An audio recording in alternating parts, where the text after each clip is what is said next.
दीपक आशा का, स्याह अंधेरी रातें और उसमें एक दीपक आशा का, दिवस नया हो तुम्हें मुबारक, मिटती तिमिर पिपासा का, मिटता ना इतिहास किसी का, केवल नाम बदलते हैं, मिटता ना इतिहास किसी का, केवल नाम बदलते हैं, कि जैसे व्यास बदलकर हमने रखा नाम विपाशा का।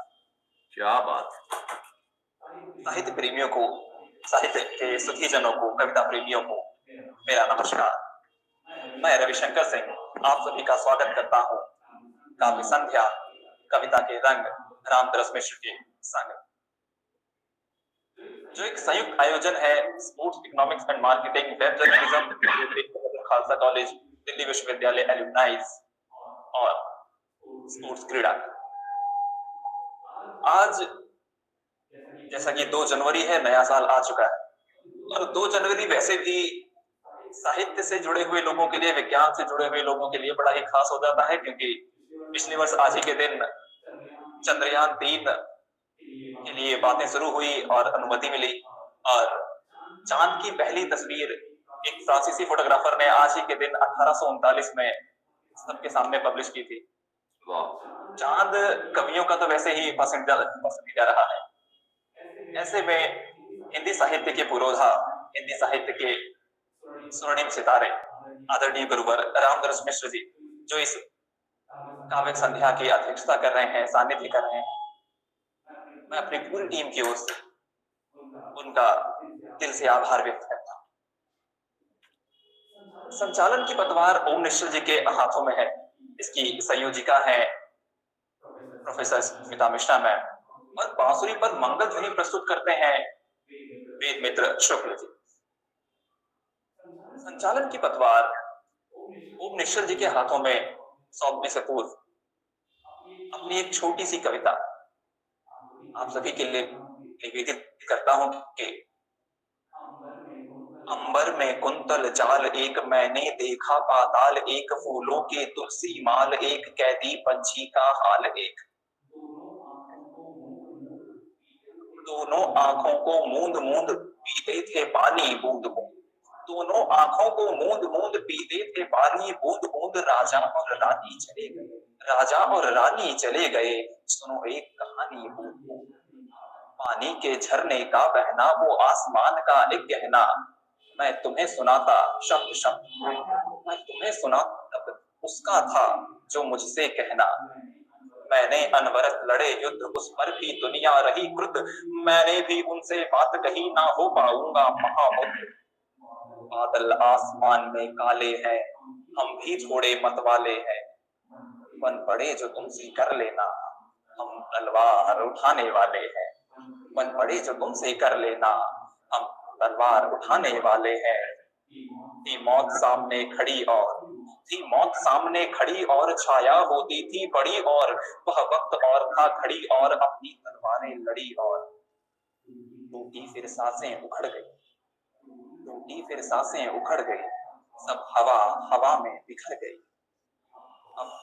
अब कोई जाने कैसे जाने, अब कोई जाने कैसे जाने, चिड़िया आसमान में किधर गई, चिड़िया आसमान में किधर गई। इन्हीं पंक्तियों के साथ मैं संचालन के पदभार समर्पित करता हूँ, सौंपता हूँ ओम निश्चल जी के हाथ में। आदरणीय ओम निश्चल जी। जी बहुत बहुत धन्यवाद रविशंकर जी आपके प्रस्तावन के लिए। आने वाले स्वागत, जाने वाले विदा, अगले चौराहे पर इंतजार शुक्रिया, किसी कवि ने कहा था। और ये जो साल गुजरा है बहुत त्रासद, उसके बीच में से हम लोग होकर आए हैं, अपनी रचनात्मकता को सहेजे हुए, और आशा करते हैं कि अगला साल इतना त्रासद न हो। यद्यपि तीसरी लहर की आहट जोर पकड़ रही है, फिर भी मनुष्यता इस चुनौती को झेलने के लिए प्रस्तुत है, और हम आशा करते हैं कि नया साल हमारी उम्मीदों पर खरा उतरे और जिस तरह की शुभकामनाएं हर तरफ से मित्रों की मिल रही हैं वे फलीभूत हों। कविता के रंग रामदरस मिश्र के संग, इसकी पहली कड़ी अप्रैल, पिछले साल अप्रैल में शुरू हुई थी रामदरस जी की रचनात्मक एकांत को देखते हुए उनकी पुत्री स्मिता मिश्र जी ने इसका संयोजन आरंभ किया था कि वे लोगों के सानिध्य में रहें, बोलते बतियाते रहें और कोरोना के बावजूद ऑनलाइन जो सिस्टम है उसका आनंद भी उठाएं, रचनात्मक बने रहें। और उनकी इस कोशिश का परिणाम है कि ये साल की पहली गोष्ठी है, लेकिन काव्य संध्या की 33वीं कड़ी है और इसमें हम आप लोगों के सम्मुख हैं। इसकी ऐतिहासिक महत्ता यही है कि हमारी हिंदी विश्व के का एक सबसे बड़ा कवि, वयश्रेष्ठ कवि हमसे संवादरत होता है, हमें अपनी रचनाएं सुनाता है, सुनता है, संबोधित करता है। इसकी ये ऐतिहासिकता और महत्ता है। और इस गोष्ठी का आरंभ वेदमित्र शुक्ल जी की मंगल ध्वनि से होता है। वे दिल्ली विश्वविद्यालय के एक कॉलेज में अंग्रेजी पढ़ाते हैं और बहुत राग रागिनियों के साथ अपना बांसुरी वादन करते हैं। मैं आग्रह करूंगा वेदमित्र जी से कि वे मंगल ध्वनि के लिए सामने आए। वेदमित्र जी नमस्कार, बहुत बहुत धन्यवाद। गुरुवर रामदरस मिश्र जी, माता जी को सादर प्रणाम। वरिष्ठ साहित्यकार हमारे संचालक ओम निश्चल जी ने जैसा हम सबको बोला, आज वंशी पर एक धुन प्रस्तुत कर रहा हूँ।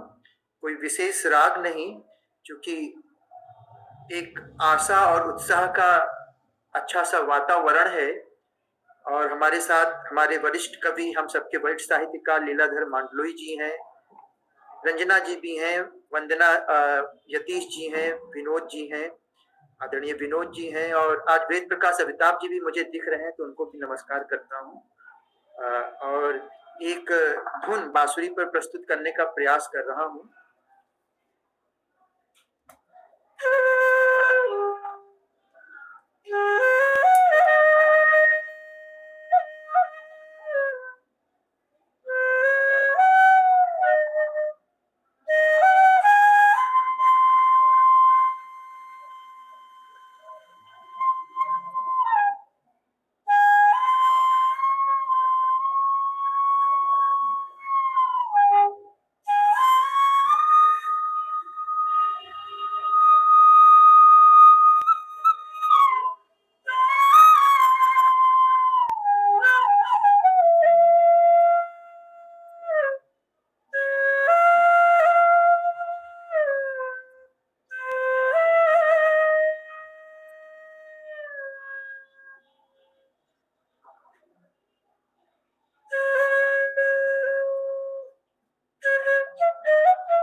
बहुत बहुत धन्यवाद वेद मित्र जी।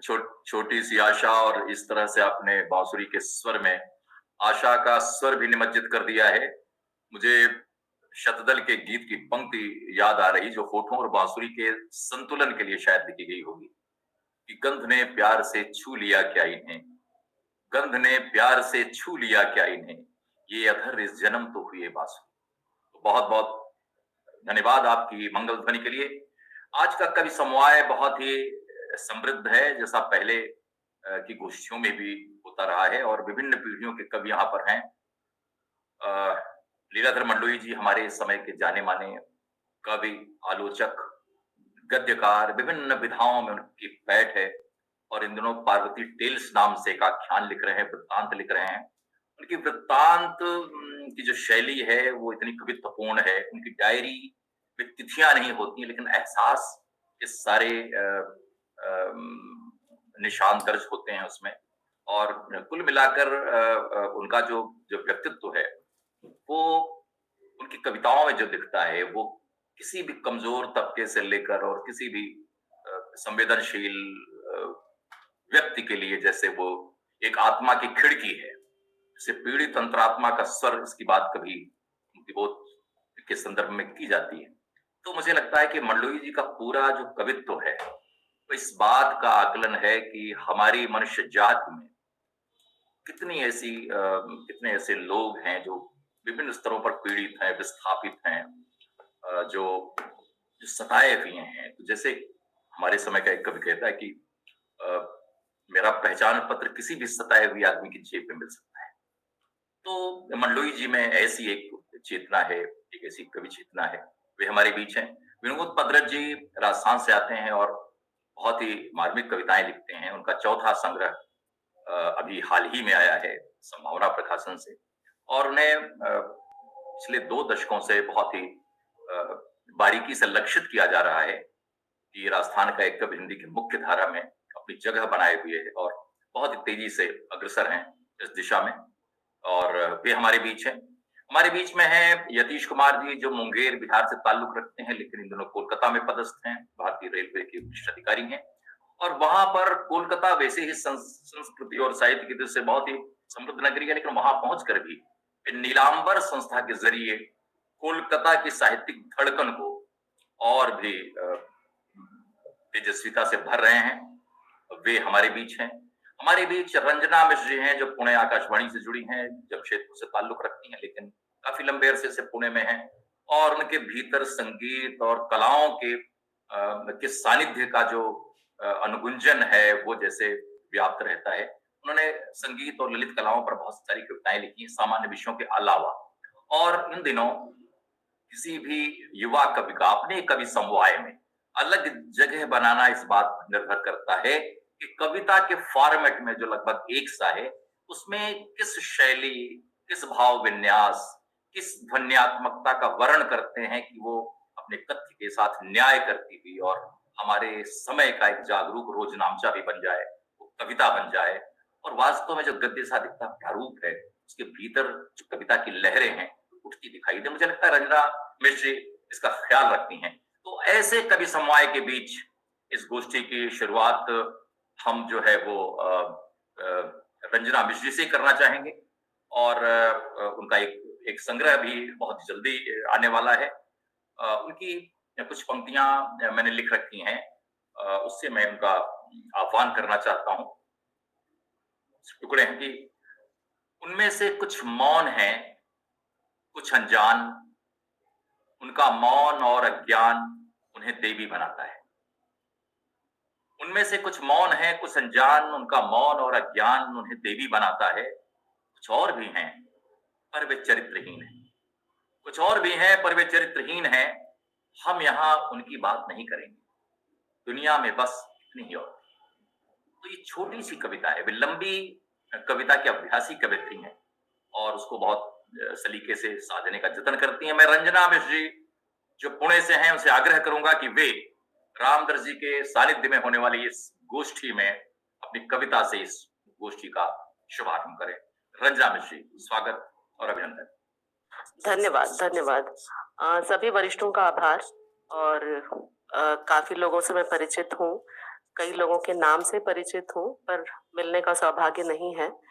पर इनके बीच कविता पाठ करना मुझे बेहद अच्छा लग रहा है। मैं पहली कविता पढ़ती हूँ। कविता है घड़ियां और समय। जी जी, स्वागत।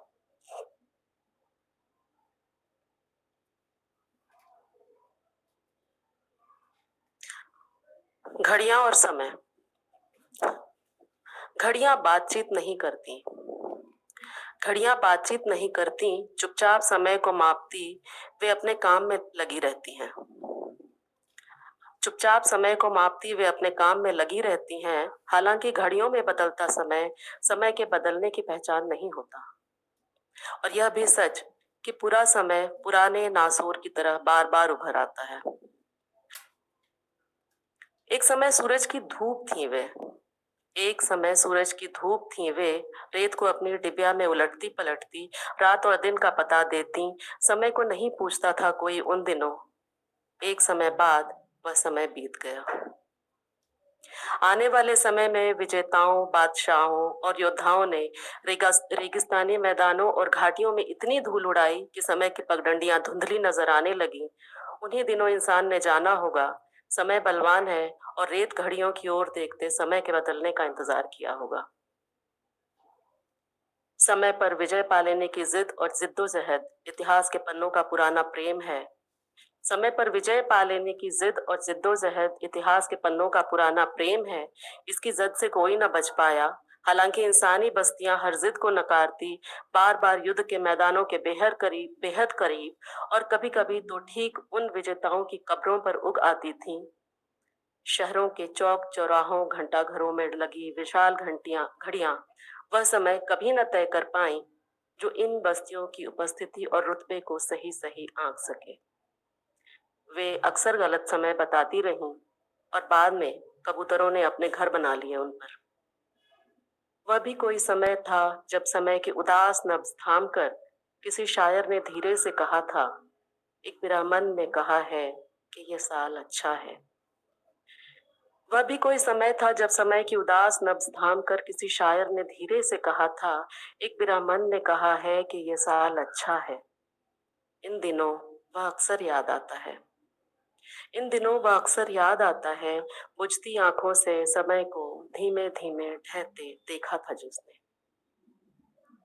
यह कुछ बाद की हलचल थी जब घड़ियां चीख चीख कर इंसानी बस्तियों को फैक्ट्रियों, कारखानों, दफ्तरों और बाजारों तक बुलाने लगी। यह कुछ बाद की हलचल थी जब घड़ियां चीख चीख कर इंसानी बस्तियों को फैक्ट्रियों, कारखानों, दफ्तरों और बाजारों तक बुलाने लगी। वे हर जगह नजर आने लगी, कलाइयों में, घरों की दीवारों पर, यहाँ तक कि इंसानी शरीर में भी वे दहशत की तरह बजने लगी और दिमाग भी उनकी गिरफ्त से बच न पाए। यह दीगर बात है कि वह शरीर इन दिनों रेल की पटरियों पर बिखरा पड़ा है और वहां घड़ियां नहीं रोटियां नजर आती है। समय की सांस घुटती है इन दिनों। समय इन दिनों अपनी शक्लो आवाज घड़ियों को सौंप कर लौटता है स्मृतियों में। समय इन दिनों अपनी शक्लो आवाज घड़ियों को सौंप कर लौटता है स्मृतियों में। मन ही मन कुछ सोचता धीमे से मुस्कुराता है। उसे याद है घड़ियों को अपनी ताकत समझने वाले विजेता, तानाशाह, शहंशाह और धर्मगुरु सब के सब उसकी रेत के नीचे दफन है और चूल्हों से उठता धुआं आकाश छूता है। घड़ियां इस पूरे समय चुपचाप अपने काम में मुब्तला रहती आई हैं। जैसे मैंने पहले कहा, घड़ियां बातचीत नहीं करती।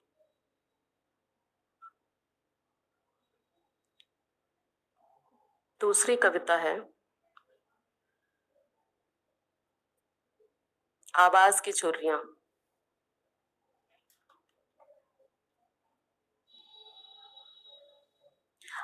संगीत से संबंधित कविताएं मैं नहीं पढ़ना चाहूंगी क्योंकि संगीत के बारे काफी कहा जा चुका है मेरे बारे, तो मैं संगीत से संबंधित कविताएं नहीं पढ़ूंगी।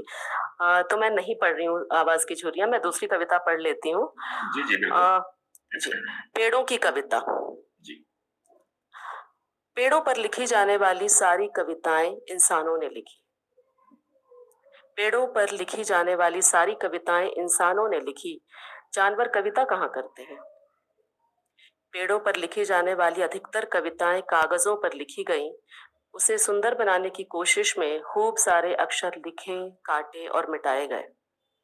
उसे सुंदर बनाने की कोशिश में खूब सारे अक्षर लिखे, काटे और मिटाए गए। शब्दों से भरे हुए कागज कवि के कमरे की शोभा बने। अक्सर वे कविताएं मेज और कुर्सी पर बैठकर लिखी गईं। कई कविताओं में अलग अलग तरीके से पेड़ों के प्रति प्रेम का वर्णन था। कई कविताओं में अलग अलग तरीके से पेड़ों के प्रति प्रेम का वर्णन था। प्रेम कविताओं की नायिकाएं अक्सर पेड़ की छांव में अपने प्रेमियों का इंतजार करती। पेड़ों को इसका पता था। पेड़ों को इसका पता था। वे नायिकाओं की प्रतीक्षा के साक्षी बनते रहे। वे नायिकाओं की प्रतीक्षा के साक्षी बनते रहे। उन्होंने साथ दिया प्रेमिकाओं का और कवियों का तब तक जब तक उन्हें काट कर कागज या मेज में तब्दील न कर दिया गया। तीसरी कविता है पिंजरे का अस्तित्व। चीजें खुद से जन्मनी थी। चीजें खुद से जन्मनी थी, एक दूसरे की सांसों से उगती हुई। उन्हें बहता आना था, सरलता से बहती हुई नदियों की तरह, बिना रोक टोक, कि वे एक ही थीं अपने मूल में, गर्भ के जुड़वा शिशुओं से। यह तब खत्म हुआ जब चीजों को शब्द और नाम मिले। यह तब खत्म हुआ जब चीजों को शब्द और नाम मिले और जुबान ने दिमाग का रुख किया और परिभाषाएं बनने लगी। यह तब खत्म हुआ जब चीजों को शब्द और नाम मिले, जब जुबान ने दिमाग का रुख किया और परिभाषाएं बनने लगी। चीजें तब लगातार सिकुड़ने लगी कि उन्हें सिमटना था शब्दों के भीतर, पिंजरे में सार्थक करना था अस्तित्व अपना। चीजें तब लगातार सिकुड़ने लगी कि उन्हें सिमटना था शब्दों के भीतर, पिंजरे में सार्थक करना था अस्तित्व अपना। कह सकते हैं मुश्किलों के दिन यहीं से शुरू हुए होंगे। कह सकते हैं मुश्किलों के दिन यहीं से शुरू हुए होंगे, गलने की शुरुआत यहीं से हुई होगी। अंतिम कविता है प्रेम कहानियां। प्रेम कहानियां पसंद है मुझे। प्रेम कहानियां पसंद है मुझे। इनके पात्र कई दिनों, हफ्तों और महीनों मेरे साथ बने रहते हैं। फिल्मों की तो पूछिए मत। प्रेम पर बनी फिल्में मुझे हंसाती हैं, रुलाती हैं और स्तब्ध कर जाती हैं। मैं अपनी पसंदीदा फिल्में कई बार देख सकती हूँ और हर बार उनमें नया अर्थ ढूंढ लाती हूँ।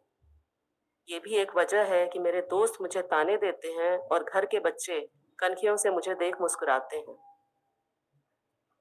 मुझे लगता है यह दुनिया अनंत तक जी सकती है सिर्फ प्रेम की उंगली थामकर। मुझे लगता है यह दुनिया अनंत तक जी सकती है सिर्फ प्रेम की उंगली थामकर। पर इन दिनों मेरा यकीन अपने कांपते घुटनों की ओर देखता है बार बार। हम एक दूसरे की आंखों में से आंखें नहीं मिला पाते। सचमुच अपनी उम्र और सदी के इस छोर पर खड़े होकर प्रेम कहानियों पर यकीन करना वाकई संगीन है, खासकर तब जब आप पढ़ते हो रोज का अखबार भी। जी बहुत धन्यवाद रंजना जी। विभिन्न अंदाजे बयां के साथ अब आपने अपनी ये 4 कविताएं प्रस्तुत की। घड़ियां और समय, पिंजरे का अस्तित्व, प्रेम के बारे में, पेड़ के बारे में, बहुत अच्छी कविताएं। और हम आपके बहुत आभारी हैं कि आपने इस काव्य संध्या को अपने अच्छी कविताओं से अच्छी शुरुआत दी है। बहुत शुक्रिया आपका। और अब हम मुड़ते हैं यतीश कुमार जी की ओर, जो कि कोलकाता से हैं और कवि, समीक्षक, वृत्तांतकार हैं। और जैसा कि मैंने कहा कि कोलकाता की साहित्यिक धड़कन में अपनी आवाज मिलाने के लिए उन्होंने नीलांबर जैसी संस्था का सृजन किया और उसके जरिए जो वहाँ की साहित्यिक टोलियां हैं उसका ये नेतृत्व भी करते हैं, उनके साथ रहकर बहुत सारे प्रयोग करते हैं कला, साहित्य और संस्कृति के क्षेत्र में। बिहार के मुंगेर जिले से आते हैं और खुद अपने इनकी जो साहित्यिक पृष्ठभूमि है बहुत उम्दा है। और इनका अभी एक कविता संग्रह अंतस की खुरचन राधाकृष्ण प्रकाशन से प्रकाशित हुआ है, जो काफी चर्चा में है युवाओं के बीच। तो ये अच्छी बात है कि यतीश जी हमारे आमंत्रण पर इस गोष्ठी में शामिल हुए हैं। उनकी कविता का एक टुकड़ा मुझे याद आ रहा है और उसे मैं पढ़ना चाहता हूँ कि किस तरह से ये कविता शुरू करते हैं और वो जो कविता का समापन है खासतौर से वो किस आह्लाद के बिंदु पर वो कविता खत्म होती है, क्योंकि विभिन्न आशयों प्रतीतियों की कविताएं इनके यहाँ हैं और जो आज के कवि हैं उनका जो छोर है वो अनंत तक फैला हुआ होता है। तो इस कवि की ये पंक्तियां मुझे ऐसा लगा कि मैं इनके आह्वान के लिए इन पंक्तियों को सुनाऊं। लिखते हैं एक कविता में, पुआल शीर्षक है कि दूर तक फैले बादलों को लकड़ी के इशारे से उड़ाता हूं, दूर तक फैले बादलों को लकड़ी के इशारे से उड़ाता हूं, झील समंदर गिलहरी बंदर सब भीतर उछल रहे हैं, समय डुगडुगी बजा रहा है और इंद्रियां नाच रही हैं, समय डुगडुगी बजा रहा है और इंद्रियां नाच रही हैं। इन दृश्यों के बीच खोजता फिरता हूं, मकई के भुए सा मुलायम समय, इन दृश्यों के बीच खोजता फिरता हूं, मकई के भुए सा मुलायम समय और हाथ में सिर्फ पुआल रह जाता है। इस तरह के दृश्य बंधों को रचने वाले यतीश जी की कविता की विविधता की सीमाएं अनंत है, उनका कोई परिसीमन नहीं हो सकता, किसी भी कवि का परिसीमन नहीं हो सकता है। तो मैं यतीश जी से आग्रह करता हूं कि वे अपनी कविताओं के साथ हमारे सम्मुख हों। बहुत बहुत स्वागत, अभिनंदन कोलकाता के इस युवा कवि। सर्वप्रथम चरण स्पर्श रामदरस मिश्र जी का। सर, एक बरगद के सामने एक दूब को बुलाने के लिए ओम निश्चल जी को बहुत बहुत धन्यवाद। सारे अग्रज कवि सामने हैं, विनोद जी और लीलाधर जी, और मैं देख रहा हूँ सुभाष जी और विनोद, काफी सारे लोग हैं। तो मैं सीधे कविता पे आता हूँ। सबसे छोटी कविता से शुरुआत करता हूँ, मसला कविता से।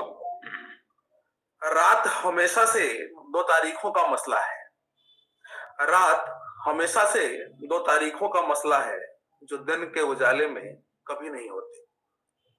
अक्सर यह भी सोचता हूं कि सारे मसलात कमबख्त रातों के साथ ही क्यों होते। एक बातूनी लड़की अचानक गुपचुप बैठ जाए तो मसला दिन में भी पैदा हो जाता है। आग कब की बुझ गई, राख देर तक सुलगती रही।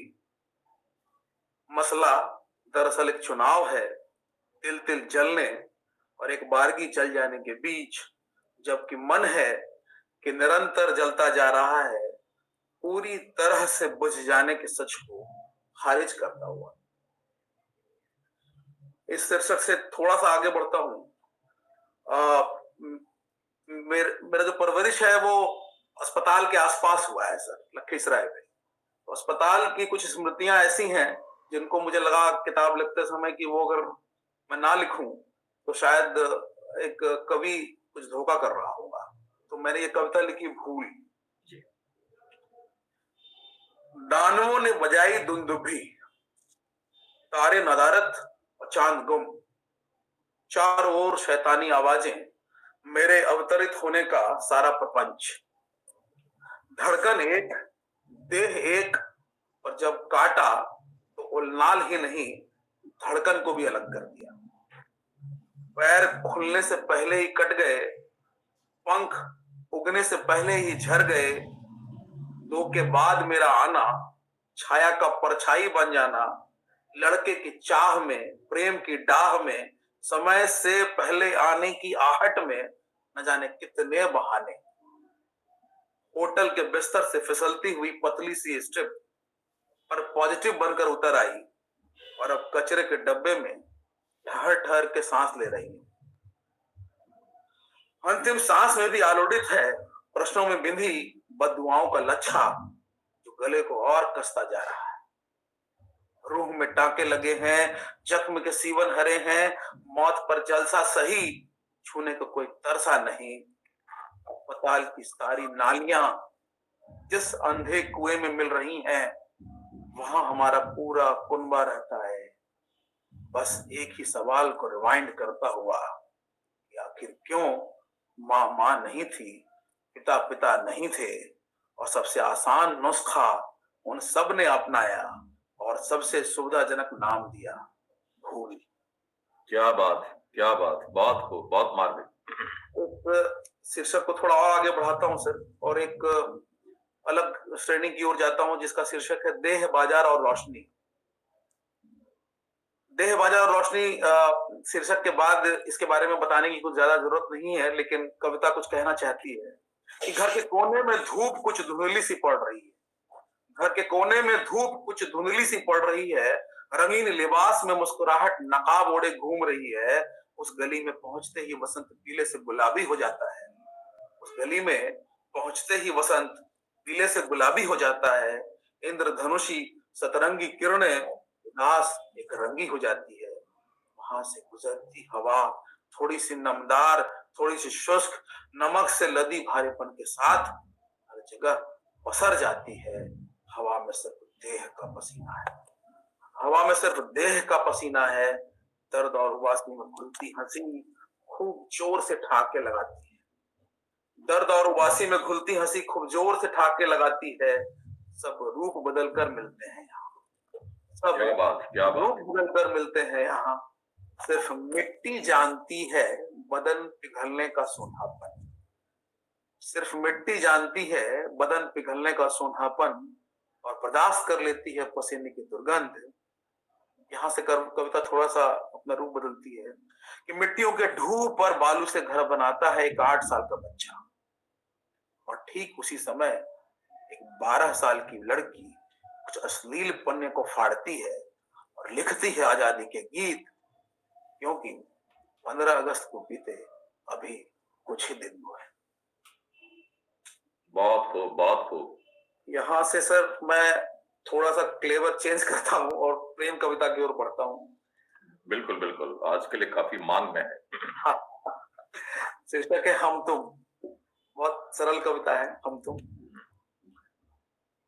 एक स्थिति है हम तुम, एक स्थिति है हम तुम। वो जो डाल पर बैठे तोता मैना है ना, वो हम तुम। पेड़ की जो फुनगियां, पेड़ की जो 2 फुनगियां आपस में बिन बात बतियाती रहती हैं, वो हम तुम है। कुमुदनी के 2 फूल जोड़ों में ही खिलते हैं। कुमुदनी के 2 फूल जोड़ों में ही खिलते हैं। 2 दिन के लिए ही सही खिले थे एक ही साथ गमले में हम तुम। हम हैं स्टेशन की पटरियां। हम हैं स्टेशन की पटरियां जो शुरुआत में समानांतर और आगे जब चाहे क्रॉसिंग पर गले लग जाती हैं। हम हैं स्टेशन की पटरियां जो शुरुआत में समानांतर और आगे जब चाहे क्रॉसिंग पर गले लग जाती हैं। या फिर हम हैं नाव के दोनों चप्पू साथ चलने से जिनकी गति बनी रहती है और जो गंतव्य पे पड़े रहते हैं एक साथ रात काटने के लिए, वो हम तुम हैं। वाह वाह, क्या बात। हम हैं एक्वेरियम में तैरती नीली सुनहरी मछलियां, मौन को चुगती इशारों में बतियाती, या फिर पिंजड़े को अपना घर बनाती गिनी पिग। अंत में हम दोनों हैं, कभी 2, असंख्य या फिर सिर्फ शून्य। एक और छोटी कविता सुनाऊंगा सर, उसके बाद अंतिम कविता सुनाऊंगा। वो है बनना चाहता हूं। जी जी, स्वागत। बनना चाहता हूं तुम्हारा चश्मा, बनना चाहता हूं तुम्हारा चश्मा, बिना जिसके दुनिया तुम्हें धुंधली दिखती है। हेयर क्लिप बनूंगा, हेयर क्लिप बनूंगा, सरपली लटे तुम्हारी आंखों में नहीं चुभेंगी।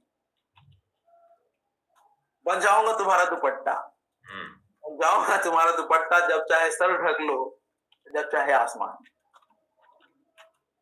बन जाऊंगा मिज़राब, बन जाऊंगा मिज़राब, रहूंगा उंगलियों में वैसे ही न होने के एहसास सा संगीत बिखेरते हुए।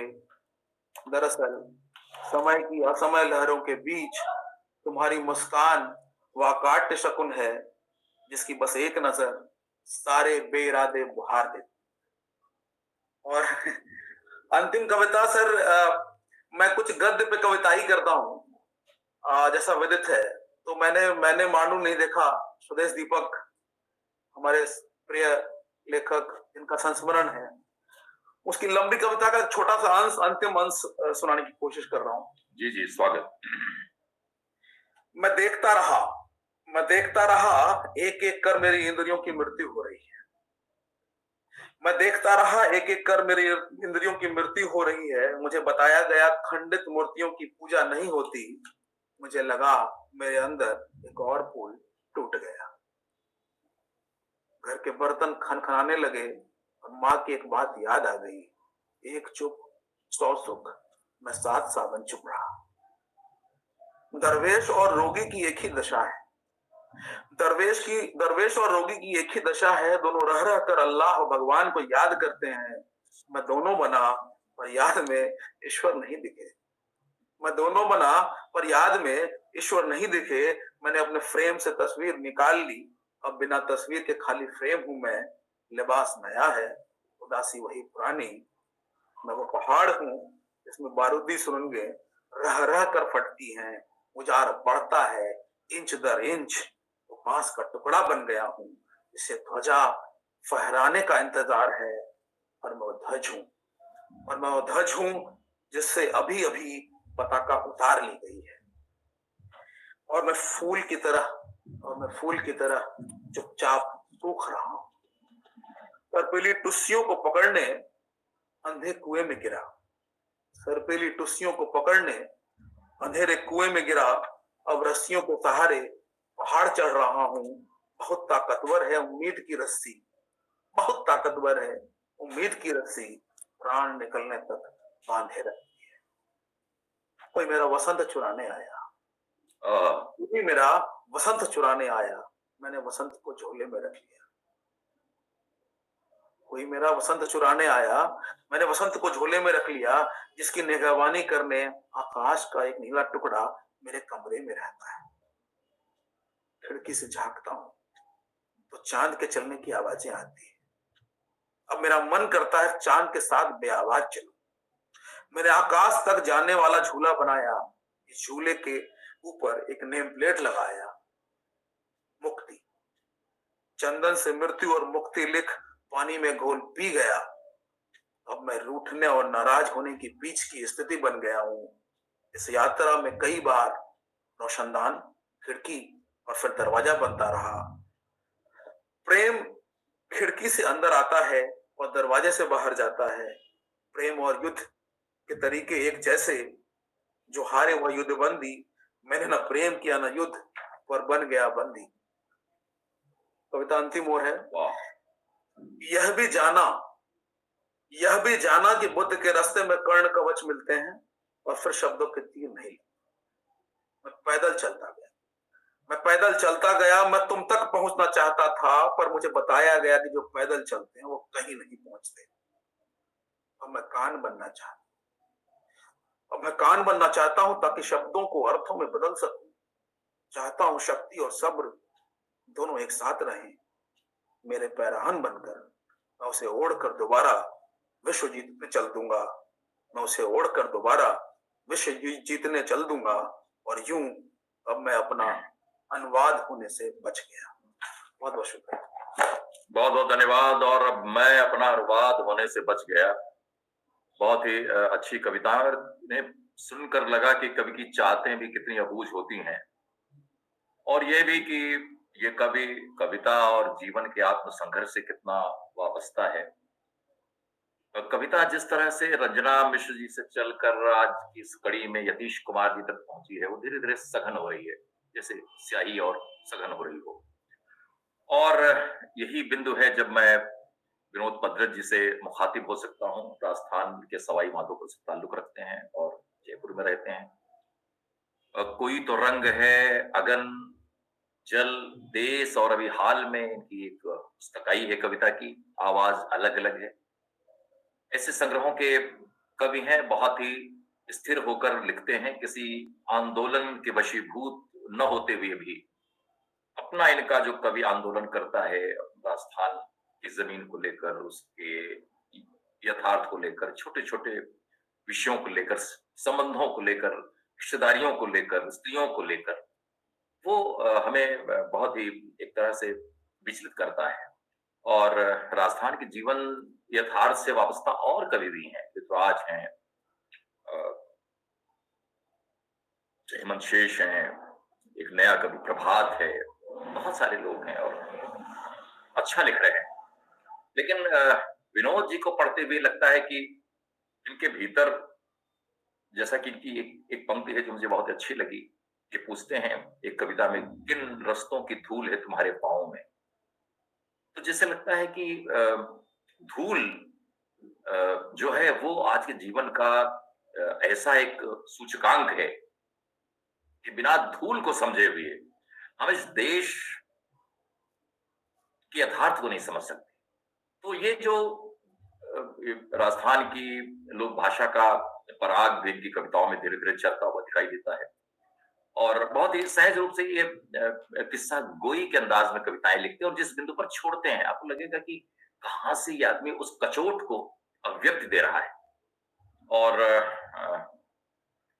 एक कविता के साथ मैंने बुलाना चाहता हूं जिन्होंने किसान पर लिखी है, शीर्षक कृषक। आप देखें कि किस तरह से इनका जो रचाव है, कैसे ये धीरे धीरे रास्ते पर आते हैं कविता के। मैं उसकी जर्जर झोपड़ी का चित्र बनाना चाहता था, और उसके जीर्ण शीर्ण लत्तों चीर्णों का, और उसकी जूतियों का, जिनमें यात्राएं नहीं यातनाएं भरी थी।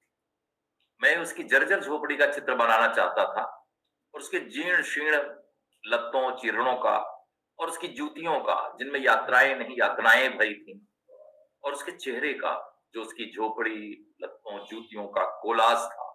पर मैंने देखा मेरा पूरा कैनवस ठिगलियों से भर गया है, जिसमें दो आंखें जल बुझ रही। ये इस तरह का जो पीड़ा का बोध है, पर पीड़ा नहीं सम क्या जो है, पर पीड़ा या पर दुख कातर जो कवि का मूल स्वभाव है, बुनियादी स्वभाव, बार बार वो वही लौटता है जहां पर मनुष्यता के सूचकांक को पतन की ओर जाते देखता है।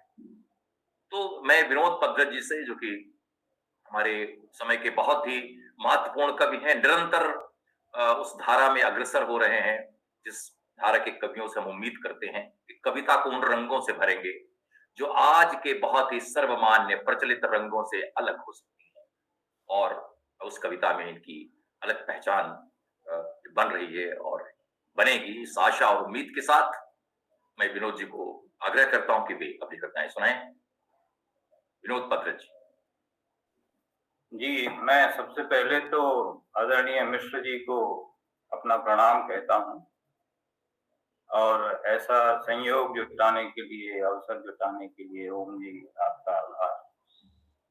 वेद प्रकाश जी हैं मौजूद, तो प्रणाम उनको, बहुत पहले से उन्हें पढ़ते रहे हैं, और मंडलोई जी हैं, और सुभाष जी लिख रहे हैं मुझे, और नए मित्रों में यतीश जी और रंजना जी बहुत प्रिय हैं। दोनों, यतीश जी का तो अभी संग्रह बहुत चर्चा में है, और रंजना जी का शायद अभी हाल ही में आने वाला है, जैसा मेरी जानकारी है। तो मैं इन मित्रों के साथ कविता पढ़ के और रामदरस मिश्र जी के सानिध्य में कविता पढ़ के अपने आप को बहुत गौरवान्वित महसूस कर रहा हूँ। मैं 3-4 कविताएं आपको सुनाऊंगा। तो पहली एक कविता में देश संग्रह से, एक कविता जो नया संग्रह जिसका उल्लेख आवाज अलग अलग है, आवाज अलग अलग है उससे, और 2 कविताएं फिर मैं इनके बाद की जो कविताएं हैं। जी जी बिल्कुल, स्वागत आपका। तो एक कविता है 100 पेड़ों के नाम। मैं राजस्थान से आता हूं, तो आप समझ सकते हैं कि हमारे यहाँ बारिश का क्या महत्व है। कविता है 100 पेड़ों के नाम। साढ़ बीत जाता था, पुरवा नहीं चलती थी, बरखा नहीं होती थी, तो अपनी सांवली चट्टान जैसी पीठ बीजनी की डंडी से खुजाते बाबा कहती थी, 100 पेड़ों के नाम लो, पुरवा चलेगी, बरखा आएगी। साढ़ बीत जाता था, पुरवा नहीं चलती थी, बरखा नहीं होती थी, तो अपनी सांवली चट्टान जैसी पीठ बीजनी की डंडी से खुजाते बाबा कहते थे, 100 पेड़ों के नाम लो, पुरवा चलेगी, बरखा आएगी। पर मुझको तो याद नहीं थे 100 पेड़ों के नाम। आम, पीपल, बड़, शीशम और पलाश, खैर, खिरनी, ढोंक, नीम, बबूल, अमलतास, फिर मैं चुप हो जाता। पर मुझको तो याद नहीं थे 100 पेड़ों के नाम। आम, पीपल, बड़, शीशम और पलाश, खैर खिरणी धौंक, नीम बबूल अमलतास। फिर मैं चुप हो जाता था। बड़े भाई कुछ और नाम जोड़ते थे, काका कुछ और। अंततः बाबा ही 100 पेड़ों के नाम लेते थे एक साथ। अंततः बाबा ही 100 पेड़ों के नाम लेते थे एक सांस में।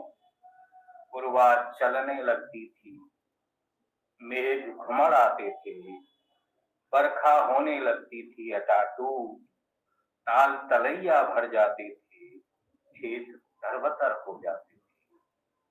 बाबा चले गए और किसी को याद नहीं है 100 पेड़ों के नाम। बाबा चले गए और किसी को याद नहीं है 100 पेड़ों के नाम। जितने नाम हम लेते हैं उतनी सी बरखा, जितने नाम हम लेते हैं। दूसरी कविता मैं आपको सुनाता हूं।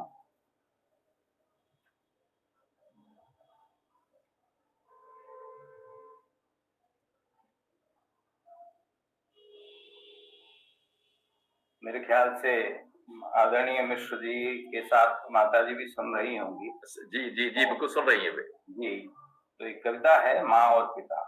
जी, माँ और पिता संग्रह से कविता है। संतानों की निगाह में पिता एक मजबूत व्यक्ति होते हैं, दुख में अविचलित, विपदाओं को अपनी छाती पर झेलने वाले, दुविधाओं में निर्णय लेने वाले, कम हंसने वाले, कभी नहीं रोने वाले। संतानों की निगाह में पिता एक मजबूत व्यक्ति होते हैं, दुख में अविचलित, विपदाओं को अपनी छाती पर झेलने वाले, दुविधाओं में निर्णय लेने वाले, कम हंसने वाले, कभी नहीं रोने वाले। माँ बात बात पर रोती है, गीत गाते गाते भी रोती है, किसी पुरानी बात को याद करके भी रोती है।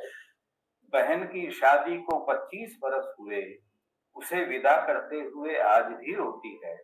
हम तीज त्योहार मनाकर वापस लौटते हैं, हमारे बच्चों के सिर पर हाथ फेरती हुई रोती है। माँ बात बात पर रोती है, गीत गाते गाते भी रोती है, किसी पुरानी बात को याद करके भी रोती है। बहन की शादी को 25 बरस हुए, उसे विदा करते हुए आज भी रोती है। हम तीज त्योहार मनाकर वापस लौटते हैं, हमारे बच्चों के सिर पर हाथ फेरती हुई रोती है। पिता की आंखें बस कभी कभार किसी निकटतम की मृत्यु पर दबदबाती हैं। अब जब मैं स्वयं पिता हूँ, जानता हूँ कि पिता भी साधारण मनुष्य होते हैं, कमजोर और मजबूत एक साथ। वे भी करोड़ों वर्षीय धरती माँ के शिशु हैं, जिनकी कनपटियां सफेद हो गई। वे भी करोड़ों वर्षीय धरती माँ के शिशु हैं, जिनकी कनपटियां सफेद हो गई हैं। वे भी निविड़ निशीथ की निस्तब्धता में जब बच्चे सो जाते हैं, पत्नी का हाथ पकड़कर रोते हैं निःशब्द, और बात बात पर रोने वाली उन्हें ढाढ़स बंधाती है। बात बात पर रोने वाली उन्हें ढाढ़स। क्या बात है, बहुत अच्छा भाई विनोद जी, बहुत अच्छा। और 2 कविताएं मैं इसके बाद की जो कविताएं हैं उनमें से 2 कविताएं मैं जी जी।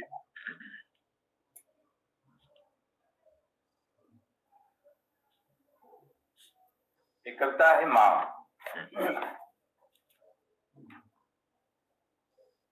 बहुत छोटी हो गई है माँ, नन्ही सी, अति क्षीणगात। बहुत छोटी हो गई है माँ, नन्ही सी, अति क्षीणगात। लगता ही नहीं कि हमें जन्म दिया है उसने।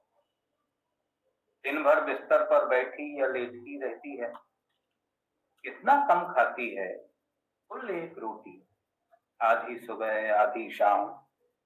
बहुत मनौवल करने पर आधा कप दूध पीती है, मुश्किल से। किसी से कुछ नहीं चाहती, किसी से कुछ नहीं कहती। वह सबसे कम उपस्थित है हमारे घर में। उसकी उपस्थिति दिन ब दिन और कम होती जाएगी, इतनी कि एक दिन वह अनुपस्थित हो जाएगी। बहुत दिनों लगेगा कि माँ बिस्तर पर लेटी हुई है बहुत दिनों तक। और एक कविता देखिए, प्रेम की कविता है, आखिरी कविता है गौणावली। गौणावली हमारे यहाँ जिसका गौणा हुआ है, शादी होती है उसके बाद में एक रस्म और होती है हमारे यहाँ, गौणा कहते हैं उसे। उसके बाद में बहू का आना जाना हो जाता है, बेटी का आना जाना शुरू हो जाता है। कविता है कि जब वह गौणावली आई थी उसके कुछ दिनों बाद ही वह लाम पर चला गया। बहुत सारे ऐसे हैं हमारे यहाँ गांव जहाँ बहुत सारे लोग, मतलब गांव का गांव पूरा मतलब फौज में थे। जब वह गौणावली आई थी उसके कुछ दिनों बाद ही वह लाम पर चला गया था, 6 महीने बाद कल लौटेगा। जब से उसका फोन आया था कि महीने भर की छुट्टियां मंजूर हो गई हैं, वह शनिवार को आ रहा है। सास ने लक्ष्य किया था कि बहू नहाने धोने में, चोटी गूंथने में समय लगाने लगी, कामकाज में जल्दी जल्दी हाथ चलाने लगी थी, अकेले में गुनगुनाने लगी थी, वजह बेवजह बतियाने खिलाने लगी थी, कमरा सजाने लगी। जब से उसका फोन आया था कि महीने भर की छुट्टियां मंजूर हो गई हैं, वह शनिवार को आ रहा है। सास ने लक्ष्य किया था कि बहू नहाने धोने में, चोटी गूंथने में समय लगाने लगी थी, कामकाज में जल्दी जल्दी हाथ चलाने लगी थी, अकेले में गुनगुनाने लगी थी, वजह बेवजह बतियाने खिलखिलाने लगी थी, कमरा सजाने लगी थी। कल सबसे सुंदर सूर्य उगेगा, सबसे सुखद धूप खिलेगी, कामणगारी हवा चलेगी, सारस नाचेंगे खेतों में, और रात गुलाब की गंध से, चमेली की गंध से, हार श्रृंगार की गंध से सराबोर होगी। बहू को नहीं पता कि कई दिनों से उसकी सास उसके लहंगे को हार श्रृंगार पर, लुगड़ी को चमेली पर, कुर्ती कांचड़ी को गुलाब के झाड़ पर सुखाती रही है, धनी से उतार कर कई दिनों से उसकी सास। बहुत बहुत बहुत खूब विनोद जी, बहुत खूब। आपको पढ़ते हुए लगता है कि राजस्थान की ढाणियों से गुजर रहे हैं। कुछ खदबदा रहा है चूल्हे में और कुछ बटलोई में, और अभी मैं कहूँ कि कविता में वस्तुनिष्ठ होना क्या होता है, ये विनोद जी के देखकर मालूम पड़ता है। जिस कवि परंपरा के कवि हैं, जैसे केदारनाथ अग्रवाल हो, त्रिलोचन हो, ज्ञानेंद्र पति हो, जो जीवन संसार से चीजें उठाते हैं और उसका गुंजलक नहीं बनाते, बहुत ही साफ लहजे में बात करते हैं। अभी 100 पेड़ों के नाम याद करने को लेकर उन्होंने कविताएं लिखी, उनके बाबा ने सुना दिए। आज तो ये स्थिति है कि हम अपने बाबा के बाबा का नाम नहीं बता सकते, लेकिन मैंने देखा कि दाना पानी में मंडलोई जी ने डायरी लिखी है, अपनी माँ को याद किया है कि कैसे वो तमाम औषधीय पेड़ों को, जो जंगल में जहां वे रहती थी, अपना जीवन यापन करती थी, जहां मंडलोई का बचपन बीता, तो बहुत सारे पेड़ों के नाम वो लगातार लेते गए। मुझे नहीं पता कि वे किसी वनस्पति शास्त्री से उनका कोई रिश्ता है, लेकिन बहुत सारे पेड़ों का जो उल्लेख किया है माँ को लेकर और उनके स्मरण को लेकर और औषधीय प्रक्रियाओं को लेकर, भैया इसमें ये लगा लो तो ये चोट ठीक हो जाएगी, ये लगा लो तो ये ठीक हो जाएगा। तो मुझे लगता है कि और अभी विनोद जी को पढ़ते हुए लगा कि कितनी बड़ी बात है जो जीवन से उठाई है उन्होंने, और बहुत अच्छा लगा आपको सुनकर। और अब जिस दाना पानी का जिक्र कर रहा हूँ और जिस तरह के वनस्पतियों और पेड़ों की बात मैं कर रहा हूँ, जिन्हें जंगल में कभी लीलाधर मंडलोई की माँ ने उसे बहुत सारी चीजें जो कही उसको उन्होंने डायरी में दर्ज किया। यद्यपि मंडलोई जी की डायरी में मैंने कहा कि तिथियां नहीं होती, पर वे एहसासात होते हैं, वो पीड़ा होती है, वो त्रासदी होती जिससे वे गुजरे हैं, जिससे बहुत सारे लोग गुजरते हैं। लेकिन मंडलोई का बचपन भी काफी आक्रांत रहा है, जो जीवन की विपदाएं हैं। इसलिए नीरज कहते हैं कि मैं न जन्म लेता तो शायद विपदाएं रह जाती कुंवारी। कुछ उस तरह से उनका गुजरना हुआ है। हमारे समय के जाने माने कवि लीलाधर मंडलोई, जिनको हम जानते हैं कि कविता के लिए जीना मरना, उन्होंने लगभग अपना मिशन बना रखा है। घर घर घूमा से लेकर अभी जो हाल में इनका जो नवीनतम संग्रह था जलावतन, वहां तक लगभग 1 दर्जन से ज्यादा कविता संग्रह हैं। दिल का किस्सा, कवि का गद्य, दाना पानी, और अभी हाल में उनकी डायरी आई, इससे पहले बोधि प्रकाशन से आई है। आलोचना, समीक्षा और विस्थापन को लेकर लगातार चिंतित रहने वाले और अपने ऊपर किसी यद्यपि दूरदर्शन और आकाशवाणी के महानिदेशक भी रहे हैं, लेकिन वहां रहते हुए इन्होंने अपनी अपनी अपनी मनुष्यता को अपनी पहचान बनाया। अपनी आधिकारिक गरिमा और अलंकरण को इन्होंने कभी अपने सिर पर नहीं सजाया। तो ऐसे कवि हमारे बीच में है और ये छोटी कविताएं भी ऐसी लिखते हैं, बिल्कुल बिजली के तार सरीखे की छू जाए तो वो बिल्कुल आपको मतलब दुविधा में डाल दे। और इनके बहुत सारे संग्रह हैं, इसका नाम मैं लूं तो लिखे में दुख, एक बहुत कोमल तान, काल बाका, तिरछा, मनवा, बेपरवाह, विजयदास, कबीर और कई उतर चुके हैं। हत्यारे उतर चुके हैं क्षीर सागर में, एक कविता चयन भी है जिसका संयुक्त संपादन हमने किया है। छिंदवाड़ा मध्य प्रदेश से आते हैं तो जाहिर है कि वहां का जो जटिल जीवन यथार्थ है, उसी तरह के कवि भी हैं। कविताओं में कल्पना का घटाटोप कम है, भाषा और शिल्प की सादगी है और जीवन का जो कठिन यथार्थ है वो है। और अभी वे विश्वरंग पत्रिका के संपादक हैं, जो कि रविन्द्रनाथ टैगोर यूनिवर्सिटी का प्रकाशन है और उसका अभी समकालीन कला पर एक बेहतरीन अंक इनका प्रकाशित हुआ है। पुष्किन सम्मान, शमशेर सम्मान, नागार्जुन सम्मान, रजा सम्मान, रामदास शर्मा पुरस्कार, कृति सम्मान जो दिल्ली हिंदी अकेडमी, तो बहुत सारे इनाम इनको मिले हैं। और इससे बड़ी बात यह है कि मंडलोई को याद करने का अर्थ है कि अपने जीवन के इलाके में जाना। मुझे उनकी छोटी कविताएं और बड़ी कविताएं दोनों में बहुत ही दिलचस्पी है। देखिए, एक सूत्र देते हैं, मेरे लिखे में अगर दुख है और सबका नहीं तो मेरे लिखे में आग लगी। एक छोटी कविता है, आप देखें इसकी चीख महसूस करें। रूप की हाट में गाए जाते हैं जो गीत, रूप की हाट में गाए जाते हैं जो गीत, उनमें चिड़ियों के कराहने की आवाज सुनाई देती। एक और कविता है, मैं वो स्त्री हूं जिसके भाग्य में ससुराल नहीं, मैं वो स्त्री हूं जिसके भाग्य में ससुराल नहीं, मैंने कोख में नाचना शुरू कर दिया। एक और की कविता है, रोने की वजह तलाक नहीं, रोने की वजह तलाक नहीं, इसमें लग गया इतना समय कि शुरू न हो सका दूसरा जीवन। ये जो कचोट है, एक दाना पानी में इन्होंने अपनी डायरी में कुछ वाक्य लिखे हैं। वे वाक्य बिल्कुल हूबहू कविता के चेहरे से मेल खाते हैं। लिखते हैं, तुमने एक बूढ़े के पांव छुए फिर बटुआ टटोला, तुमने एक औरत की तारीफ की फिर देह से जा सके, तुमने एक बच्चे को चूमा और चॉकलेट देना भूल गए, तुमने सितार पर बंदिश सुनी और फिर खाने को सराहा, तुमने चुने हुए दोस्तों को पिलाई और फिर वाहे गुरु को याद किया। यह सब करते हुए लोगों ने तुम्हें पहचान लिया। तो ये मंडलोई हैं जो लिखते हैं कि अस्थियों को कहा होगा जिसने फूल, देखा होगा उसी ने मनुष्य के भीतर का फूल।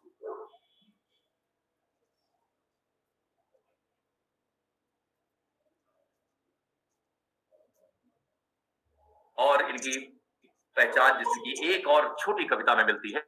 बड़ी कविताएं तो काल बांका कविताएं लिखी जो जीवन से वाबस्ता है, लेकिन इनका जो अगर कहो सिग्नेचर ट्यून के बार बार कुचले जाने पर भी खड़ी होकर अपने होने की घोषणा करती है, जैसे दूब मैं उसी कुल का हूं या हम उसी कुल के हैं। ऐसे मंडलोई जी जिनसे साहित्य के जिजीवशु कविता प्रेमी विभिन्न विधाओं के लेखक रोशनी पाते रहे हैं, भारतीय ज्ञानपीठ के निदेशक रहे हैं और ज्ञानपीठ की पत्रिका नया ज्ञानोदय को उन्होंने नया स्वरूप दिया, जीवन से जोड़ा, समाज से जोड़ा, उसे कलाओं से जोड़ा, संगीत से जोड़ा, विस्थापन से जोड़ा, अनेक विशेषांग निकाले और विश्वरंग को भी ऐसे ही रंगों से आबाद कर रहे हैं। ऐसे ही लीलाधर मंडलोई जिनकी ध्वनियां, अंतर्ध्वनियां और जिनकी आवाजें ऐसी हैं कि किसी पारिभाषिक की किसी परिसीमन में नहीं बांधा जा सकता। मैं मंडलोई जी को आग्रह करता हूं कि रामकृष्ण मिश्र जी के सानिध्य में होने वाली इस गोष्ठी में एक वरिष्ठ कवि के रूप में अपनी कविताएं सुनाएं।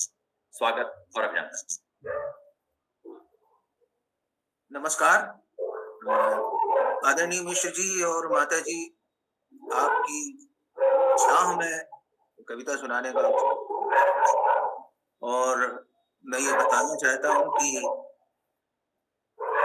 मेरी जिंदगी के, मेरी कविता के और मेरे शब्दों के जो अनुभव है वो मेरे समकालीनों से मिलकर समृद्ध हुए हैं। इसमें मेरा अपना बहुत ज्यादा कुछ नहीं है और चूंकि मेरे प्रेम के केंद्र में प्रकृति होती है तो प्रकृति में जितनी भी विविधताएं हैं और जीवन के जितने रूप हैं वही कुछ कविताओं में चले आते हैं। मेरा एक नया संग्रह आने को है, उसका शीर्षक है क्या बने बात। बहुत मुमकिन है इस साल किसी वक्त आ जाएगा। जी, बहुत बहुत अभी से शुभकामनाएं और अभी से बधाई। तो उसमें से पहली कविता सुना रहा हूं और इसका शीर्षक है शब्द नाकाफी। जी जी, स्वागत। जंगल से उठा लाया था बचपन में जो रंगीन पंख, जंगल से उठा लाया था बचपन में जो रंगीन पंख, ना होते तो बन ना पाते मेरी जिंदगी के चित्र, मेरी जिंदगी के चित्र। क्या बात है, क्या बात। आंखों के सुख के लिए रंगों में सोचता हूं, आंखों के सुख के लिए रंगों में सोचता हूं, उदासी में भूरा और दुखों में स्याह सफेद हो जाता हूं। तेरी आवाज को देखा, तेरी तस्वीर बनाई, तेरी आवाज को देखा, तेरी तस्वीर बनाई, ये क्या हुआ हैरत में हूं, तुम हूबहू हो, तुम हूबहू हो, आवाज का वो चेहरा नहीं है, आवाज का वो चेहरा नहीं है। क्या बात। मैं एक चित्र बनाता हूं, उसके लिए रेखाएं खींचता हूं, रंगों के बारे में कल्पना करता हूं, उनके सही योग में भटक जाता हूं। जब लौटता हूं समझाकर खुद को, बनाता हूं मन से, बेमन का चित्र उभरता है।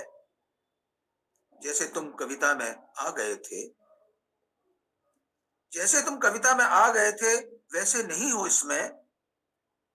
सही बताओ कहां हो तुम, यहां या वहां। ये सोचते हुए मैं रंगों को तलाश करने निकल पड़ता हूं, ये सोचते हुए मैं रंगों को तलाश करने निकल पड़ता हूं। वो जो छुपा है रंग और शब्दों से परे है, रंग और शब्दों से परे है। बहुत खूब, शब्द बहुत खूब। नाकाफी है, शब्द नाकाफी है, रंगों के सामने हम अपने अंधेरों में हैं। हमारी दो जोड़ी आंखें हैं इस विस्मय लोक में, हमारी दो जोड़ी आंखें हैं इस विस्मय लोक में। अबीर लो कुछ रंग, जैसे हैं वैसे ही या उनका कोई एक मन रूप। हो सके तो हो जाओ एक रंग गायक, हो सके तो हो जाओ एक रंग गायक। जैसे बिस्मिल्लाह खां एक सुर को साधने की इबादत में आजीवन जोगी बने खोजते रहे एक मौलिक सा वादी और सा संवादी। जैसे बिस्मिल्लाह खां एक सुर को साधने की इबादत में आजीवन जोगी बने खोजते रहे एक मौलिक माँ वादी और सा संवादी। अपनी सांसों के एक हिस्से में रंग सांस हो जाओ, एक ईजल सा ब्रह्मांड की ओर खुल जाओ और किसी एक रंग के राग की सुबह में अहीर भैरव की रूह में खो जाओ। वहां होगा प्रतीक्षा में उसका रंग, प्रकृति से जन्मता वह अपने रूप में विहसता सामने होगा, एक अबोध शिशु की तरह निहारता। पलकों के झपकनों से, पलकों के झपकने से वह रंग चेतना में आने से भटक सकता है। सुचेतना की पलक झपके ना, सुचेतना की पलक झपके ना, बस उसी एक रंग को पकड़ो शिशु रूप में कि ये सब सुबह के समय, सुबह का राग रंग काल है बीतता, सुबह का राग रंग काल है बीतता। ये रंग आलोक फैल रहा है अपने अखिल हठयोग में। ये रंग आलोक फैल रहा है अपने अखिल हठयोग में। भला का सुंदर धूप छांव में बदलते शेड्स और एक नन्हे जीव की सिहरन में उतरकर चमकते, सुबह की भीगी त्वचा में उमगते एक लंबवत तांबई किरण का सुनहरा लोक स्वर्ण वृक्षा गुलाचे भरने की गति लय में है। थाम लो की शरारत में एक पल में वह तांबई से कुछ और हो जाएगा। थाम लो की शरारत में एक पल में वो तांबई से कुछ और हो जाएगा कि वो आसमान के लाल गोले से टपकता जादू है। स्मृति को अस्थिर न होने दो। इससे पहले की पकड़ से बाहर आरोह में उभरे आंखों के कैमरे में क्लिक की गति से थाम लो अवरेक आंखों में। इससे पहले की पकड़ से बाहर आरोह में उभरे आंखों के कैमरे में क्लिक गति से थाम लो अवरोह के पहले रंग का वो मूड। इतनी ताब इस समय बना रहे तुम्हारा राग रंग मन। उसके रंग शब्दों तक पहुंचने की यात्रा मुमकिन है अमूर्त हो। उसके रंग शब्दों तक पहुंचने की यात्रा मुमकिन है अमूर्त हो। वो सुनाई से बाहर लगे, उसकी रंग पुकार को दर्ज ना कर पाओ सही सही कि मेघ और हवाएं बदल दें वह सब जो चेतन में ले रहा है आकार। अनोखा रंग लोक है ब्रह्मांड को घेरे हुए। तुम एक अंश मात्र, लेकिन तुम हो। तुम उसकी जुगलबंदी से डिगना नहीं। माँ और सा प्रदीप्त हैं अभी तुम रंग रूह के हम बगल हो। अभी तुम रंग की सूक्ष्म काया के द्वार पर हो। अभी तुम भूल कर सब रंग की अथाह लीला से रंग के सही नाम को लिख सकते हो चित्र भाषा में। तुम यह कर सकते हो, मैं कह रहा हूं तुम यह कर सकते हो। मेरे पास सिर्फ शब्द हैं, मेरी ताकत होकर भी मेरी सीमा। मेरे मित्र चौंकेंगे और लानत मलानत करेंगे कि मैं क्या करूं। एक चित्रकार आता है अपने सजन के साथ, मैं उसके चित्र में कविता पढ़ता हूं। एक चित्रकार आता है अपने सजन के साथ, मैं उसके चित्र में कविता पढ़ता हूं। मेरी कविता में कोई चित्र नहीं देखता। मेरी कविता में कोई चित्र नहीं देखता और मैं हिल जाता हूं। एक संगीतकार, एक शिल्पकार, एक नर्तक और एक माइम आर्टिस्ट, उनके पास शब्द नाम भर के लिए हैं या नहीं है। उनके पास शब्द नाम भर के लिए हैं या नहीं है। वे कहीं भी अपनी कला भाषा में हो सकते हैं। मेरी कला भाषा में मैं उनकी तरह नहीं हो पाता। मेरी कला भाषा में मैं उनकी तरह नहीं हो पाता। मुझे आकार और रंग चाहिए। मुझे आंतरिक संगीत की दरकार है। मुझे बोलने वाला मौन जरूरी है। मेरी कविता देह की यति गति और लावण्य मांगती है। दूसरे भाषा के देशों में अनुवादक के साथ दुभाषीय के बिना मैं कम हो जाता हूँ। दूसरे भाषा देशों में अनुवादक के साथ दुभाषीय के बिना मैं कम हो जाता हूँ। मेरे कम होने का स्वीकार भाव मेरे समकालीनों में खोजता थकता जाता हूँ। मैं अपने सवालों के साथ उनकी फहरिस्त में आने के पहले काट दिया जाता हूँ। उन्हें बेमानी लगते हैं ये सवाल। मैं उनकी राह में एक कांटे की तरह उगा लगता हूँ। वे लौट नहीं रहे। क्या बात। धन्यवाद। बहुत खूब मंडोई जी, बहुत खूब। मुझे लगता है कि मैंने सुना ली कविताएं और सुनाऊं एक कविता। जी बिल्कुल बिल्कुल बिल्कुल बिल्कुल और सुनाए जी। एक कविता और सुनाता हूं। दोस्तों, इसका शीर्षक है मैं तुम्हें गिरफ्तार करता हूं। मैं तुम्हें गिरफ्तार करता हूं। देखो, ये तस्वीर तुम्हारी है ना। मैं कह रहा हूं तो ये तुम्हारी है। रंगीन नहीं, ब्लैक एंड व्हाइट निकलवाई है। देखो ये कुर्ता तुम्हारा है ना, तरह तरह के कुर्ते हमने तुम्हारे वार्डरोब में देखे हैं, और अंगुलियों में ये रोशनाई अभी भी मौजूद है, क्या हम नहीं जानते? तुम लेखक हो और कलम नहीं रखते, तुम बहुत अच्छा लिखते हो और तुम्हारे झोले में ना डायरी है ना तुम्हारा लिखा एक शब्द। कहाँ है तुम्हारी लाल कविताएं? कहाँ है तुम्हारी लाल कविताएं? तुम्हारी आंखों से तो तुम बरामद नहीं हो रहे। कहाँ छिपा के रखे हैं तुमने अपने गुनाह? तुम्हें लोग अरबल नक्सली कहते हैं, तुम्हें लोग अरबल नक्सली कहते हैं। ना तुम्हारी पीठ पर क्यूबा के उस क्रांतिकारी का फोटो है, क्या नाम है उसका बताओ तो। लो लो उसका नाम याद आया, चे गुएवारा, वही दाढ़ी और कैप वाला। लेकिन उस जैसा तो कुछ भी नहीं है तुझमें, लेकिन उस जैसा तो कुछ भी नहीं है तुझमें। अरे मेरा तो माथा ही घूम गया। एक बात बताओ, इतनी सारी शिकायतें हैं तुम्हारे खिलाफ, एक बात बताओ, इतनी सारी शिकायतें हैं तुम्हारे खिलाफ, फिर भी तुम्हारी आंखों में इस कदर प्यार कहां से आया? फिर भी तुम्हारी आंखों में इस कदर प्यार कहां से आया? अब ये तो अपराध हुआ ना, अब ये तो अपराध हुआ है ना। उस सच तक पहुंचने के लिए मैं तुम्हें गिरफ्तार करता हूं, उस सच तक पहुंचने के लिए मैं तुम्हें गिरफ्तार करता हूं। मुझे लगता है कविताएं हो गई कि और सुनाओ?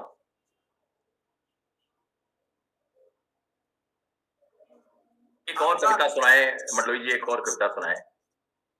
अच्छा, त्वचा की सूक्ष्म कोशिकाओं में, ये इसका शीर्षक है। तो ऐसे आंखों की कामना है, दो ऐसी आंखों की कामना है जो अलग भाव प्रकट करते हुए एक काव्य अर्थ अभिव्यक्त करे।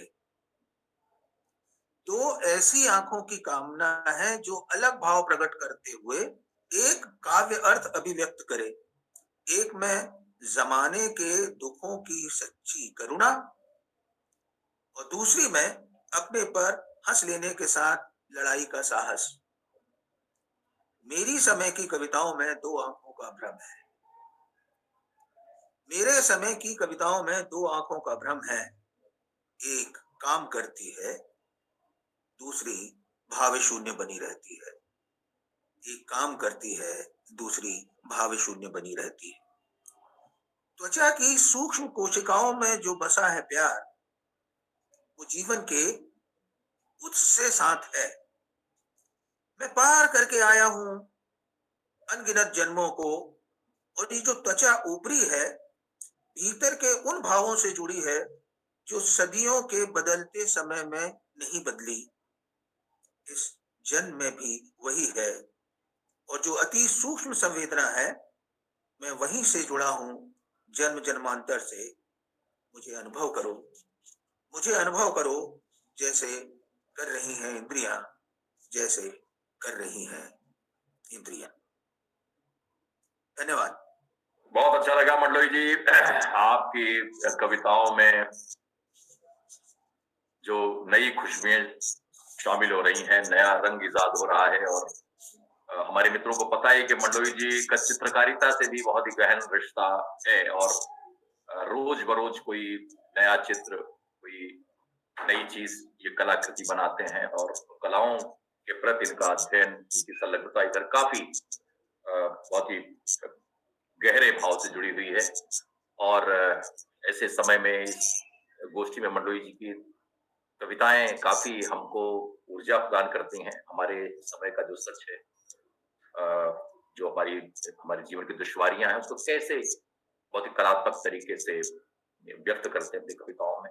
मैं तो चाहूंगा बल्कि मंडलोई जी की कुछ आपकी छोटी कविताएं भी हो जाती, दो चार ही सही, जो आपको याद है, तो एक और भी हमारे जो रसज्ञ श्रोता हैं, इसमें बहुत सारे कवि हैं और लेखक, उनको बहुत अच्छा लगता।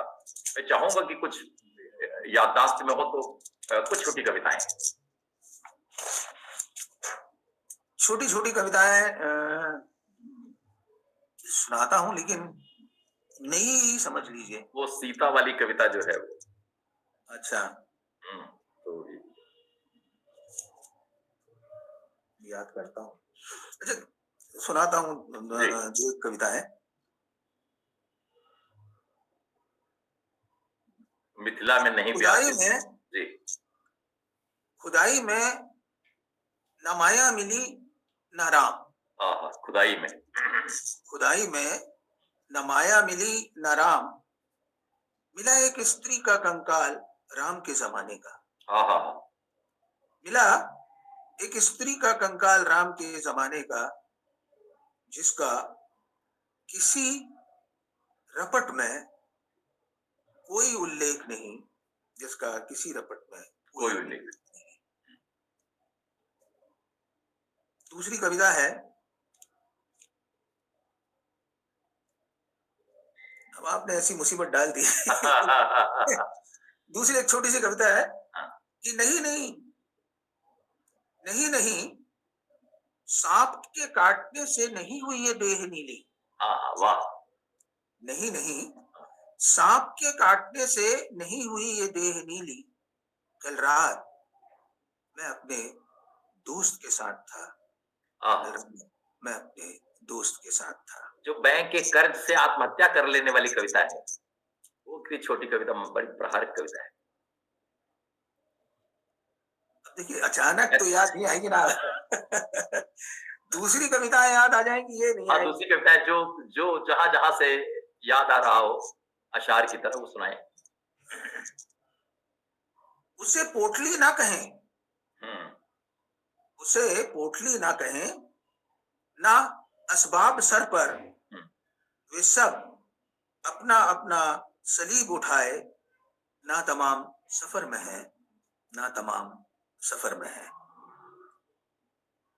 दुनिया में कम से कम 2-4 दोस्त तो ऐसे हों, दुनिया में आए अपनी कमजोरियों में। दुनिया में कम से कम 2-4 दोस्त तो ऐसे हों जो रास आए अपनी कमजोरियों में, हंसे इतना खुलकर कि उनमें मक्कारी ना हो। बात करें तो बस ठीक सामने, आंखें घूमे ना किसी और तरफ शिकारी सी। करो ये सब भी तो कोई उज्र नहीं, करो ये सब भी तो कोई उज्र नहीं। इंतजार ना करो किसी, घूमने पर जो करोगे वार, रह जाएगा बस इतना सा मलाल, होते हुए विदा बेचारा न देख सका तुम्हारी आंखें। क्या बात है। तुम्हारी आंखें, तुम्हारी हंसी। एक और सुनाता हूं। अगर कर्ण वाली कविता ध्यान में आए तो यदि पंक्तियां याद हो तो सुनाइएगा, अन्यथा जो सुना रहे हैं वही सुनाएं। नदी में कर्ण को बहाते समय, ये नदी में कर्ण को बहाते समय कुंती ने रख दिए महंगे स्वर्ण आभूषण। जी जी, कुंती ने रख दिए महंगे स्वर्ण आभूषण, रखना भूल गई ममता। क्या बात है, रखना भूल गई ममता। रखना भूल गई ममता, मांगा लेकिन उसी का मूल्य उसने अपने बच्चों के लिए मांगा, लेकिन उसी का मूल्य उसने अपने बेटों के लिए, कर्ण के लिए उसने कुछ नहीं मांगा। न अपने बेटों से न कृष्ण से। तो इस तरह बहुत सारी कविताएं हैं। तो मंडोली जी आपने बिल्कुल अभिभूत कर दिया है। और देखिए आपके सारे सेट्स, और आप तो शकीब जलाली के बहुत ही आशिकों में हैं। शकीब अपनी तारुफ के लिए बात काफी है, हम उससे बच के चलते हैं जो रास्ता आम हो जाए। तो आपसे तो हम ये उम्मीद करते हैं कि जो याद हो यहाँ पर वो आती जाए। जाहिर है कि नई कविता फॉर्मेट की कविताएं कम याद आती हैं, सूत्रबद्ध होती हैं तो याद आ जाती है। लेकिन बहुत अच्छा लगा आपको सुनकर, और अभी भी दिमाग में कोई कविता चल रही हो तो मैं उतनी देर इंतजार करता हूँ। नहीं, मेरे ख्याल से बहुत धन्यवाद आपका इस कवि गोष्ठी का, इस काव्य संध्या का, जो कि रामदर्शन मिश्र जी के सानिध्य में संपन्न हो रही है। और अभी हम लोगों ने लीलाधर मंडोवी जी को सुना है। ऐसे कवि हैं जिनका एक वाक्य मुझे बहुत पसंद है और मैंने अपने एक आलेख का शीर्षक बनाया उसे, कि वाक्य में आता है, और खासतौर से इनका एक लगाव मुक्तिबोध से भी। भक्तिबोध से लगाव का अर्थ ये नहीं कि वैसे तत्सम शब्दावलियों का मुरीद हो जाना, वैसा ही रचना उसी स्थापत्य के साथ, बल्कि उन चिंताओं को अपने काव्य शिल्प में नए ढंग से आविष्कृत करना, ये मंडलोई का लक्ष्य रहा है। उनका वाक्य है, मेरी परछाई धूप में जल रही। बड़ा रोमांटिक वाक्य है, लेकिन बहुत भीतर से हिला देने वाला वाक्य है। मेरी परछाई धूप में जल रही है। अगर इनकी पूरी कविता को किसी प्रतिबिंब में डाला जाए, आंका जाए, रखा जाए, तो ये वाक्य इनकी पहचान, इनकी कविताओं की पहचान बनता है। बहुत बहुत शुक्रिया और धन्यवाद। और इस कवि गोष्ठी में अब हमारे सम्मुख रामदास मिश्र जी होते हैं। वे अपने आसन पर विराजमान हैं, लेकिन उन तक बढ़ने के लिए मुझे कुछ शब्दों का दरिया पार करना होता है, कुछ पुष्प चढ़ाने होते हैं साहित्य के इस देवता के चरणों में। तो मैं कुछ गजल के चंद अशार रख देता हूं। मेरा दुख सिरहाने रख दो, मेरा दुख सिरहाने रख दो, सारे पत्र पुराने रख दो। मेरा दुख सिरहाने रख दो, सारे पत्र पुराने रख दो। सोया हूं गहरी निद्रा में, थोड़े स्वप्न सुहाने रख दो। सोया हूं गहरी निद्रा में, थोड़े स्वप्न सुहाने रख दो। मेरा दुख सिरहाने रख दो, सारे पत्र पुराने रख दो। मेरी बात न मानो तो फिर से नए बहाने रख दो। मुझे ले चलो इस दुनिया से, मुझे ले चलो इस दुनिया से, फिर जंगल वीराने रख दो। मेरा दुख सिरहाने रख दो, सारे पत्र पुराने रख दो। इस पहचानी सी दुनिया में कुछ चेहरे अनजाने रख दो। इस पहचानी सी दुनिया में कुछ चेहरे अनजाने रख दो। ऊब चुका हूं बहुत सुखों से, ऊब चुका हूं बहुत सुखों से। अब खुशियां तहखाने रख दो, अब खुशियां तहखाने रख दो। सारे पत्र पुराने रख दो, मेरा दुख सिरहाने रख दो। और अब इन पंक्तियों के साथ रामदास जी अपने आसन पर विराजमान हैं। और जब कविता होती है तो वहीं आसपास कहीं सरस्वती भी सिर टिकाए बैठी हुई होती है, तो हर गोष्ठी में होती है। इस गोष्ठी में वे सशरीर हैं, रामदास मिश्र जी के सहधर्मिणी 90 पार, और रामदास जी 98 साल की वय में हैं। और कितनी तत्परता से, लगभग 2 घंटे से ज्यादा का समय हो चुका है और या उतना होने जा रहे हैं, और वे बिल्कुल दत्तचित्त होकर आप सभी को सुन रहे हैं। विभिन्न पीढ़ियों के लोग, जिसमें हमारे मंडलोई जी हैं, यतीश जी हैं, रंजना जी हैं, विनोद जी हैं, तो और इसके बाद की पीढ़ियां भी बनती हैं। यहाँ पर तो 3 पीढ़ियों के लोग हैं। तो इस समय रामदास जी मुखातिब हैं पूरे सदन का। उन्हें अभिवादन, मेरी ओर से अभिवादन, और अब आग्रह कि वे कवियों से संवाद करें, कुछ अपनी सुनाएं और कुछ उनके बारे में कहें। स्वागत और अभिनंदन सादर। रामदास मिश्र जी। भाई ओम प्रकाश, भाई विष्णु जी, भाई मंडलोई जी, रंजना जी, यतीश कुमार जी, विनोद जी, बीज मित्र जी और प्रिय रविशंकर जी, ये 2 घंटे का समय खंड मेरे लिए बहुत मूल्यवान होता है। वैसे तो मैं दिन भर कुछ कर नहीं पाता हूँ, कुछ यहाँ वहाँ बैठकर कुछ पढ़ लेता हूँ, कुछ कर लेता हूँ, लेकिन कुछ खास हो नहीं पाता है।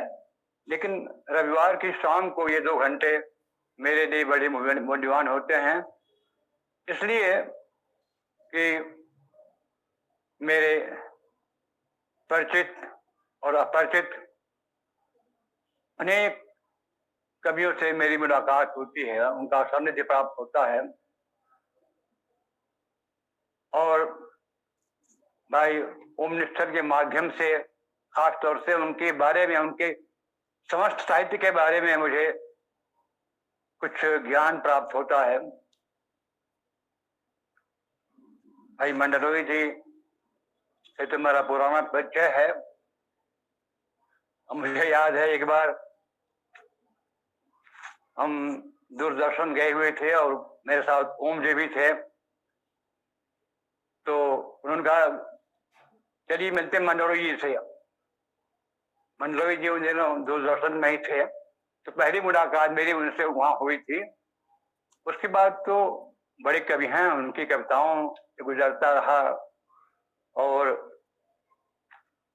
आनंद के साथ कुछ प्राप्त भी करता रहा।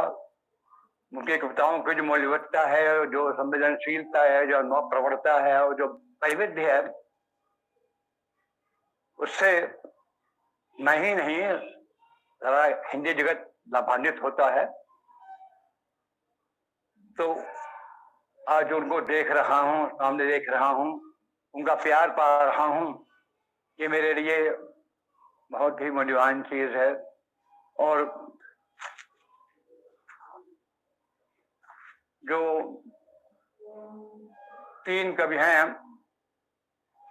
मैं उनसे परिचित नहीं था क्योंकि मैं अब पढ़ नहीं पाता हूँ, थकान लगती है। नए समय में क्या लिखा जा रहा है, कितना कुछ लिखा जा रहा है, इससे मैं बहुत परिचित नहीं हो पाता हूँ। लेकिन ओम जी इस गोष्ठी के माध्यम से परिचित कराते हैं, मैं उनका आभार मानता हूँ। और मुझे अनुभव होता है कि कितनी अच्छी कविताएं लिखी जा रही हैं। हर कविता अपने परिवेश के साथ जुड़ी होती है और अलग अलग अनुभवों का रंग होता है, छवि होती है। छोटी कविताओं की मारकता होती है, लंबी कविताओं में पता नहीं कितनी चीजें एक साथ जुड़ती चली आती हैं और एक बड़ा विशाल सा चित्र बन जाता है। तो मेरी एक मुसीबत ये है, जैसे मैंने पहले भी कहा कि मेरे कान भी अब 98 साल के हो गए हैं, तो जितना मुझे धंसना चाहिए इन कविताओं में, जितना पूरा पूरा उतारना चाहिए, वो मैं कर नहीं पाता हूँ। लेकिन फिर भी सारी कविताओं की गूंज अनगूंज मेरे भीतर तैरती रहती है। तो मैं इस बात के लिए बड़ा कृतज्ञ हूँ कि आप सभी लोगों का मुझे प्यार मिलता है, सम्मान मिलता है। मेरे सानिध्य में बैठ करके आप कविता पढ़ते हैं, इसके लिए आप मेरे प्रति सम्मान व्यक्त करते हैं। मैं बहुत आभारी आप लोगों का हूँ और मैं इस नए साल में आप सबको बधाई दे रहा हूँ और बुजुर्ग होने के नाते आशीष हुई कि आपकी अटल यात्रा चलती रहे, उन्नत करती रहे, विकसित होती रहे और हिंदी का काव्य साहित्य भरता रहे।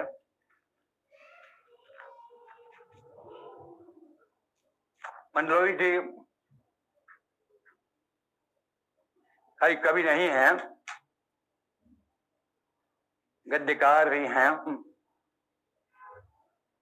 और मैं भी केवल कवि नहीं हूँ, मैं भी गद्यकार हूँ। लोग मुझसे पूछते हैं कि आप कविता से कथा में क्यों आए? मैं कहता हूँ कविता से नहीं आया, कविता के साथ आया हूँ। कविता मेरे साथ लगी रही है, वो मेरी प्रथम प्रीति है। लेकिन ये है कि मैं समझता हूँ कि बहुत से लोगों को महसूस होता है कि कविता जो कह रही हो तो कह ही रही है, इसके बाद भी काफी कुछ छूट जाता है और कहानी है, उपन्यास है, निबंध है, डायरी है, बहुत कुछ ऐसे विधाएं हैं जो बहुत व्यापकता के साथ जीवन को अपने घेरती हैं। एक विधा जो कहती है उसका अपना विशेष होता है। तो लगता है कि तमाम विधाएं जो हैं अलग अलग ढंग से विशेष रूप से जीवन के विशेष अंगों को व्यक्त करती हैं। तो मित्रों, मैं कृतज्ञ हूँ आप लोगों का कि आप लोग मेरे साथ बैठते हैं, मुझे अपनी कविताएं सुनाते हैं, सानिध्य प्रदान करते हैं हम। मेरी बेटी श्वेता ने जो यह कार्य शुरू किया है कोरोना में, एक बड़ा कार्य शुरू किया, और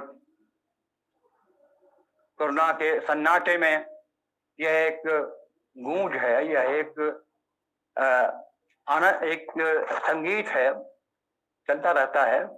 और ओम जी ये आभारी हम लोग हैं कि लगातार जो बड़े कवि हैं, जो नए कवि हैं, सबको एक साथ एक मंच पर ले आ रहे हैं। तो वो एक लंबी परंपरा चल रही है, बड़ा अच्छा लग रहा है। मैं किसी एक तरफ जाता हूँ कि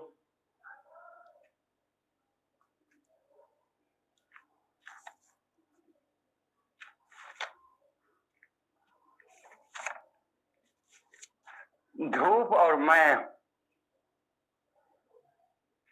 इन दिनों शीत लहर चल रही है, कांप कांप उठती है मेरी उम्र। लेकिन दोपहर को ऊंची ऊंची इमारतों से हाथ छुड़ाकर मेरे दरवाजे पर धूप आ जाती है कुछ देर के लिए। मैं मौन भाव से डाल देता हूं उसकी वत्सल उष्मा में। आज तक मेरे लिए धूप मात्र धूप न होकर जिंदगी की कितनी छवियां और कथाएं रही है।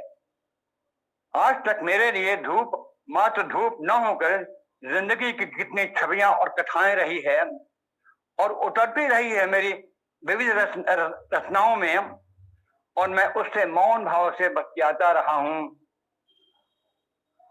लेकिन मेरे सामने की सड़क और मैं उससे मौन भाव से बतियाता रहा हूं, लेकिन मेरे सामने की सड़क पर आ जा रहे हैं, मैंने उतरती रही मेरी रचनाओं में। आज चाहता हूं कि धूप बस धूप ही रहे, आज चाहता हूं कि वह धूप बस धूप ही रहे, और मैं उससे मौन भाव से बतियाता रहूं। लेकिन मेरे सामने की सड़क पर आ जा रहे हैं स्कूटर, मोटरसाइकिलें उद्दंड शोर करते हुए, और तोड़ दे रहे हैं हमारे संवाद की लय। हाँ, उजले बस्तों में दीप्त बच्चे स्कूल से आते हुए दिखाई पड़ते हैं। तब लगता है धूप में धूप समा गई है, तब लगता है धूप में धूप समा गई है। और न चाहते हुए भी मेरे भीतर कविता का उजास फैलने लगता है। लगता है आखिरी सांस तक न धूप साथ छोड़ेगी न कविता। कुछ देर बाद धूप चली जाती है, कहती हुई शीर से डरना मत, कल मैं फिर आऊंगी। क्या बात है, क्या बात, बहुत खूब डॉक्टर साहब, बहुत खूब।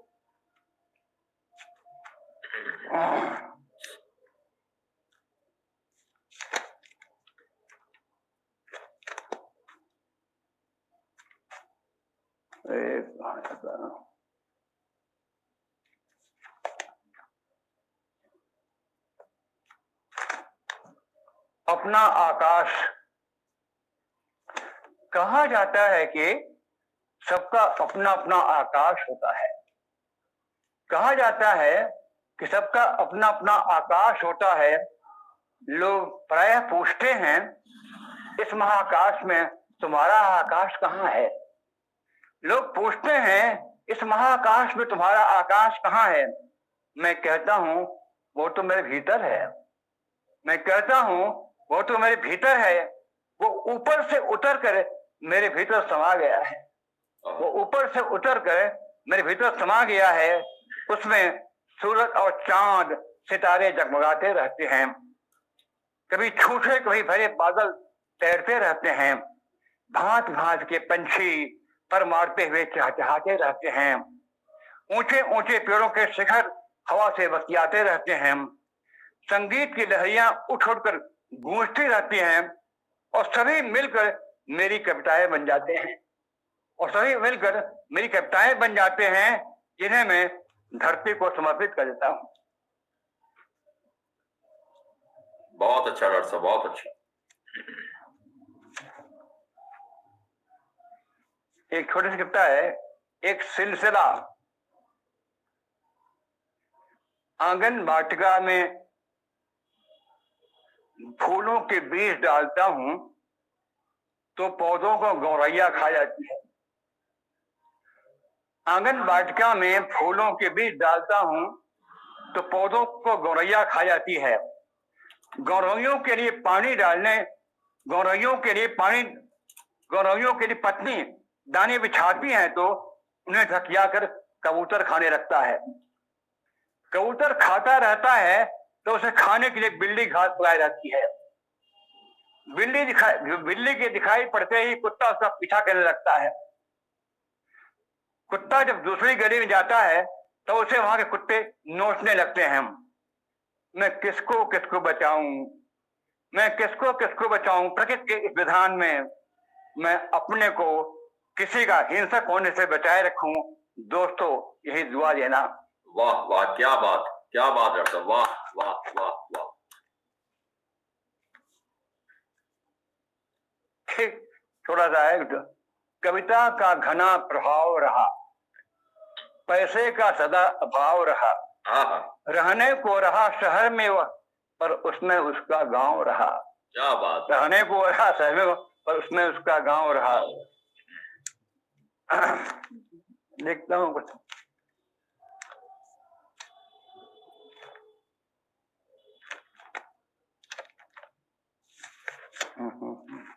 कुछ छोटी कविताएं लिखा इसमें।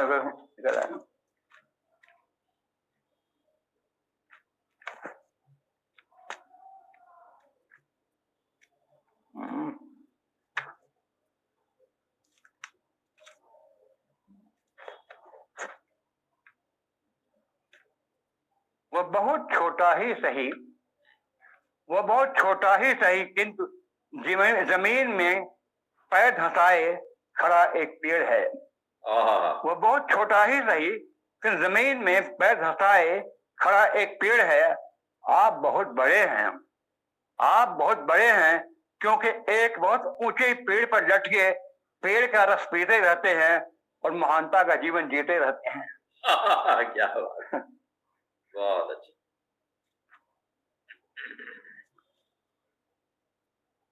तुमने उसे पत्थर मारा, वो इतना बड़ा और कड़ा है कि उससे टकरा कर पत्थर लौट आया। वो इतना बड़ा और कड़ा है कि तुमसे उससे टकरा कर पत्थर लौट आया और तुम्हारे सिर पर टूट पड़ा। तभी से तुम अपना सिर सहला रहे हो और वो हंस हंस कर बातें कर रहा है, कभी इससे कभी उससे। अंत में मैं एक गजल पढ़ दे रहा हूँ। जी जी, स्वागत डॉक्टर साहब, स्वागत।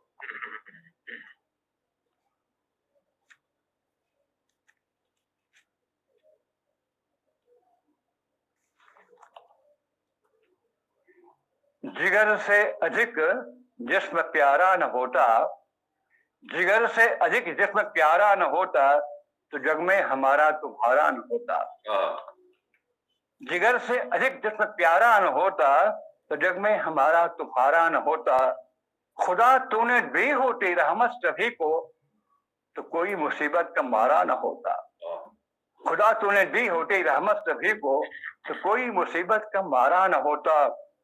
शिला बन गया होता मैं ओ दिशाओ, शिला बन गया होता मैं ओ दिशाओ, सफर है तो तुमने पुकारा न होता। मैं दूसरा आदमी हूँ लेकिन शिला बन गया होता मैं ओ दिशाओ, सफर है तुमने पुकारा न होता। बड़ी से बड़ी मिल गई होती मंजिल, बड़ी से बड़ी मिल गई होती मंजिल, अगर राही तो खुद से हारा न होता। अगर राही तो खुद से हारा न होता। गया होता गिर व्यक्ति अंधे कुएं में, गया होता गिर व्यक्ति अंधे कुएं में, दिलों को दिलों का सहारा न होता। दिलों को दिलों का सहारा न होता। न कोसो निशा को अगर वह न होती तो सुंदर सुबह का नजारा न होता। न कोसो निशा को अगर वह न होती तो सुंदर सुबह का नजारा न होता। अगर दर्द दुनिया का बनता न मेरा गीत इतना आवारा न होता। अगर दर्द दुनिया का बनता न मेरा गीत इतना आवारा न होता। जिगर से अधिक जिस्म प्यारा न होता। तो जब मैं हमारा तुम्हारा न होता। मेरे साथ बहुत हो गया है। डॉक्टर साहब बहुत अच्छा लगा सुनकर आपको, और जीवन के जितने रंग हो सकते हैं आपकी कविताओं, आपके गीतों, आपके गजलों, आपके मुक्तकों, आपकी लंबी कविताओं, इन सारी शैलियों को आपने साधता है। और जिसके कि 2 दर्जन से ज्यादा संग्रह हो कविता के, 2 दर्जन से ज्यादा कहानियों के संग्रह हो, 2 दर्जन के लगभग उपन्यास हो, और 1.5 दर्जन के लगभग आलोचना पुस्तकें हो, गद्य की तमाम, और मुझे लगता है कि सारी विधाओं को गहराई से छूने वाले रामदास जी यहाँ पर। और ये सारे शब्द मंत्र की तरह है। कवय मंत्र दृष्टारा, ऋषय मंत्र दृष्टारा की तरह कहा गया, तो कभी भी मंत्र दृष्टा होता है। और हमने कभी कहा था कि फ्रायड ने ये कहा था कि मैं अपने जिस डोमेन में टहलते टहलते गया वहां पाया कि कभी वहां पहले पहुंच पाए, मेरी पहुंच बाद में हो रही है। तो कभी इतना निरंकुश होता है, निरंकुशा ही कवय। तो रामदास जी को सुनकर, और ये जो कहना है कि अगर दर्द दुनिया का बनता न मेरा गीत इतना आवारा न होता। दर्द तो कविता के मूल में है, सभी कवियों ने कहा। ये कोरोना काल ने कितने कवियों को, कितने मित्रों को छीना, न केवल कवियों को बल्कि सभी इस तरह से गए। और कभी रामदास जी बहुत पहले ये गीत लिखा था, आज लगता है कि ज्यादा प्रासंगिक है कि एक एक जा रहे सभी, मन बड़ा अकेला लगता है। सहज बोलचाल की भाषा में, और जब ये कहते हैं कि महाकाश में तुम्हारा काश कहाँ है, आकाश कहाँ है, और फिर उत्तर देते हैं कि वो तो मेरे भीतर है। मुझे कुंवर नारायण की पंक्ति याद आती है, किसी ने पूछा था कि आप तो ड्राइंग रूम के कवि हैं, बड़ा निज आपका जो वृत्तांत है, निज का आलोड़न है, वही आपकी कविताओं में है। तो हाँ, मैं ड्राइंग रूम का कवि हूँ, लेकिन मेरे ड्राइंग रूम में सारी दुनिया समा जाती है। ऐसा दो टूक उत्तर देने वाले कुंवर नारायण अब रामदास मिश्र जी इस महाकाश में आकाश है और वो मेरे भीतर है। तो ये उन्हें सुनना बहुत ही अच्छा रहा। और अब इस गोष्ठी श्रृंखला की संयोजक स्मिता मिश्र, रामदास मिश्र जी की लाडली बेटी, सबसे छोटी, और वे इसका संयोजन करती हैं। खालसा कॉलेज दिल्ली विश्वविद्यालय में वे प्रोफेसर हिंदी की हैं, और वे अंत में विवेचन के साथ धन्यवाद ज्ञापित करती हैं। मन से, प्राण से सुनती हैं और मन और प्राण से बोलती हैं। मैं स्मिता जी का आह्वान करता हूं, प्रोफेसर स्मिता मिश्र, वे आए और आप सब लोगों की कविताओं से जो रस ग्रहण किया है, सत्व ग्रहण किया है, उसके साथ आप लोगों के प्रति आभार ज्ञापित करें। स्मिता मिश्र।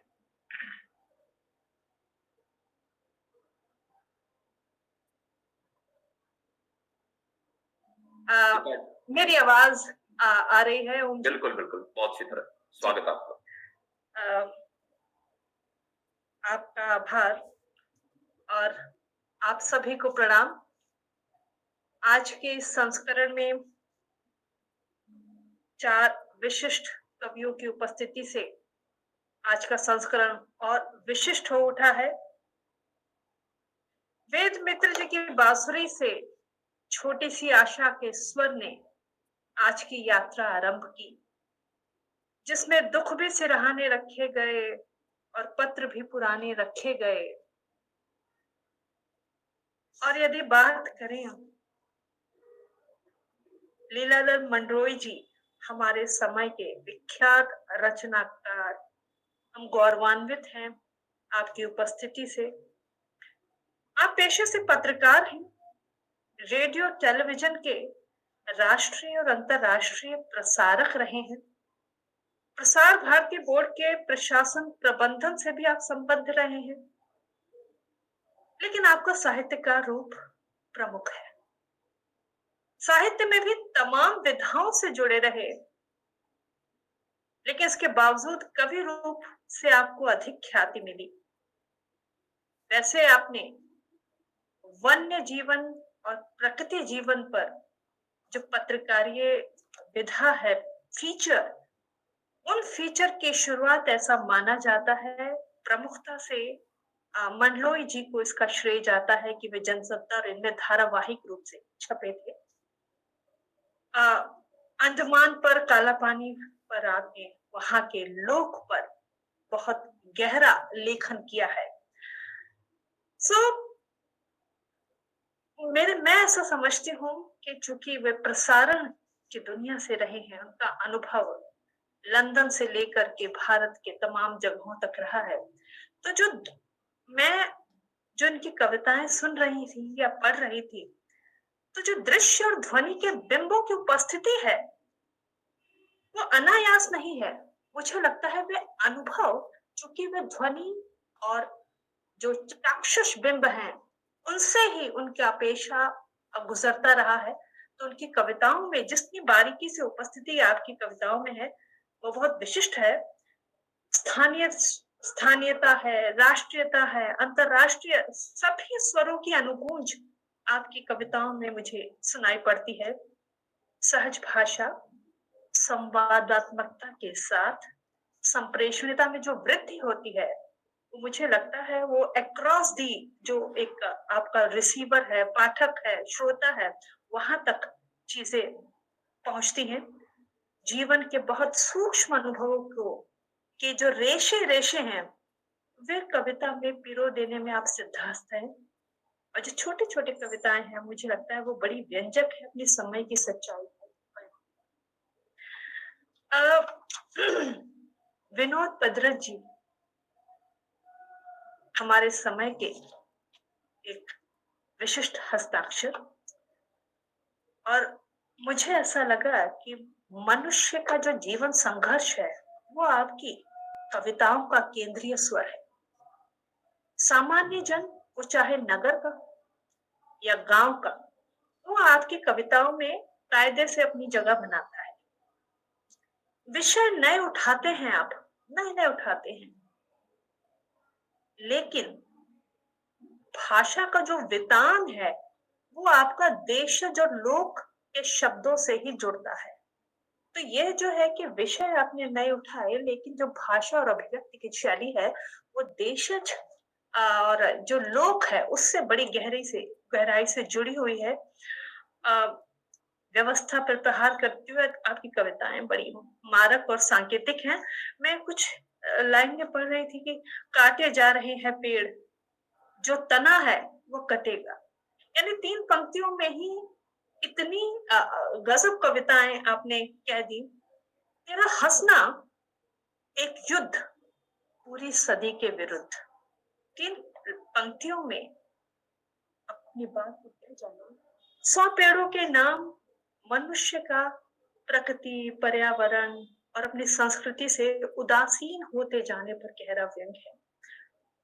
माँ पिता अद्भुत कविता है, और माता पिता का जो रोल रिवर्सल को उन्होंने बड़ी प्रभावी ढंग से अभिव्यक्त किया।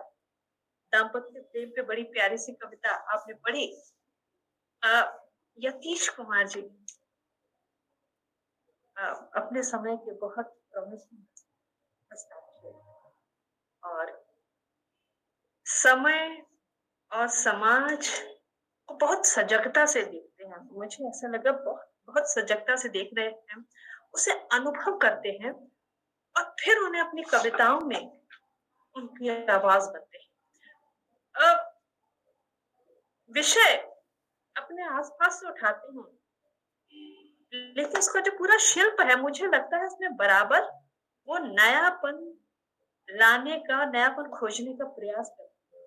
तो तथ्य और जो शिल्प है, उसमें नए और पुराने का ये एक समायोजन आपकी कविताओं में मुझे बखूबी देखने को मिलता है। और जो नवीन शिल्प है, उसकी निरंतर तलाश मुझे लगता है आप उसमें करते हैं। चाहे वो दानवों ने बजाई दुंदुभी हो, कुमुदनी का जोड़ा हो, कोई मेरा वसंत चुराने आया और मैं अपना अनुवाद होने से बच गया। और प्रेम कविताओं में जो नए उपमान आपने तलाशे हैं, नए प्रयोग किए हैं, मुझे लगता है आगे जिसे आप उन्हीं परंपराओं में आप नए दृश्य और नई चीजों को तलाश रहे हैं। रंजना मिश्र जी, मैं पहले बताऊं कि मुझे आपकी पुरस्कार कविता बहुत पसंद आई। मैंने पढ़ी है और पढ़ते पढ़ते इतना आनंद आया, इतनी मनोरंजक कविता। मुझे लगा आपको कितना गहरा आपका पर्यवेक्षण दृष्टि है कि पुरस्कारों का पूरा जो ताना बाना है, यानी वो बहुत पहली कविता मैंने आपकी वही पढ़ी ऑनलाइन, जब मैं देख रही थी, क्योंकि मुझे लगा कि आप स्त्री विमर्श प्रेम के डिफरेंट शेड्स के लिए आप जानी जाती हैं। लेकिन पुरस्कार कविता उसको झुठलाती भी है कि नहीं, आपने दूसरे विषयों की ओर भी आपने कलम चलाई है। विचार केंद्रित कविता मुझे लगी घड़ी, एक लंबी कविता को साधना बहुत मुझे ऐसा लगता है बहुत कठिन होता है। और मेरा मानना ये है कि जो जो आप अनुभव से और गुजरती जाएंगी, आपकी लंबी कविताएं छोटी होती जाएंगी और छोटे सारे गागर में जो सागर भरने वाली जो स्थिति है वो आती जाएगी। मेरा ऐसा मानना है। पर्यावरण प्रकृति की जो चिंता से जो पूर्ण कविताएं हैं और जो मनुष्य की जो छद्म पर्यावरण चिंता है, उस पर आपकी कविता व्यंग करती है। प्रकृति सहचर के रूप में बहुत कम कवियों ने उसको देखा है। यहाँ पे आपने बताया कि मनुष्य अपने स्वार्थ की दृष्टि से ही पर्यावरण का दोहन करता है और प्रेम कहानियां, प्रेम की रोमानियत और कठोर पीड़ादायक यथार्थ का द्वंद्व आपने बखूबी अभिव्यक्त किया है। तो आज का जो हमारा ये संस्करण है वो तमाम हमारे इन विशिष्ट भावों के विशिष्ट कवियों से जुड़ा रहा। मैं श्री गुरु तेग बहादुर खालसा कॉलेज के स्पोर्ट्स इकोनॉमिक्स एंड मार्केटिंग और वेब जर्नलिज्म एलुमनाई की ओर से मैं आप सभी का आभार प्रकट करती हूँ। एक ऐसा कार्यक्रम जो हमने कोरोना काल में अपने विद्यार्थियों को अवसाद के क्षणों से बाहर निकालने के लिए प्रारंभ किया था। और इस यज्ञ में ओम निश्चल जी और वेद मित्र जी और मेरे विद्यार्थी रविशंकर हम लोग साथ में जुड़े और पिताजी को साथ लेकर के हमने ये यात्रा प्रारंभ की। मैं आप सबकी आभारी हूँ कि इस यात्रा में आप सब हमारे साथ जुड़ते चले गए और इस पर हम एक संकलन भी निकाल रहे हैं। मैं ये मान के चल रही हूँ कि आप अपना कंसेंट दे रहे हैं कि उस संकलन में हम आपकी कविताएं जो हैं संकलित कर पाए। और इसी के साथ मैं आप सभी को आभार प्रकट करती हूँ। शुक्रिया। ओम जी। संयोजन के लिए स्मिता जी को भी हमारी ओर से धन्यवाद। डॉक्टर साहब को उनकी उपस्थिति के लिए आभार। और अगले हफ्ते फिर रविवार को इसी समय हम लोग फिर ऐसे गुणी कवियों से मिलेंगे।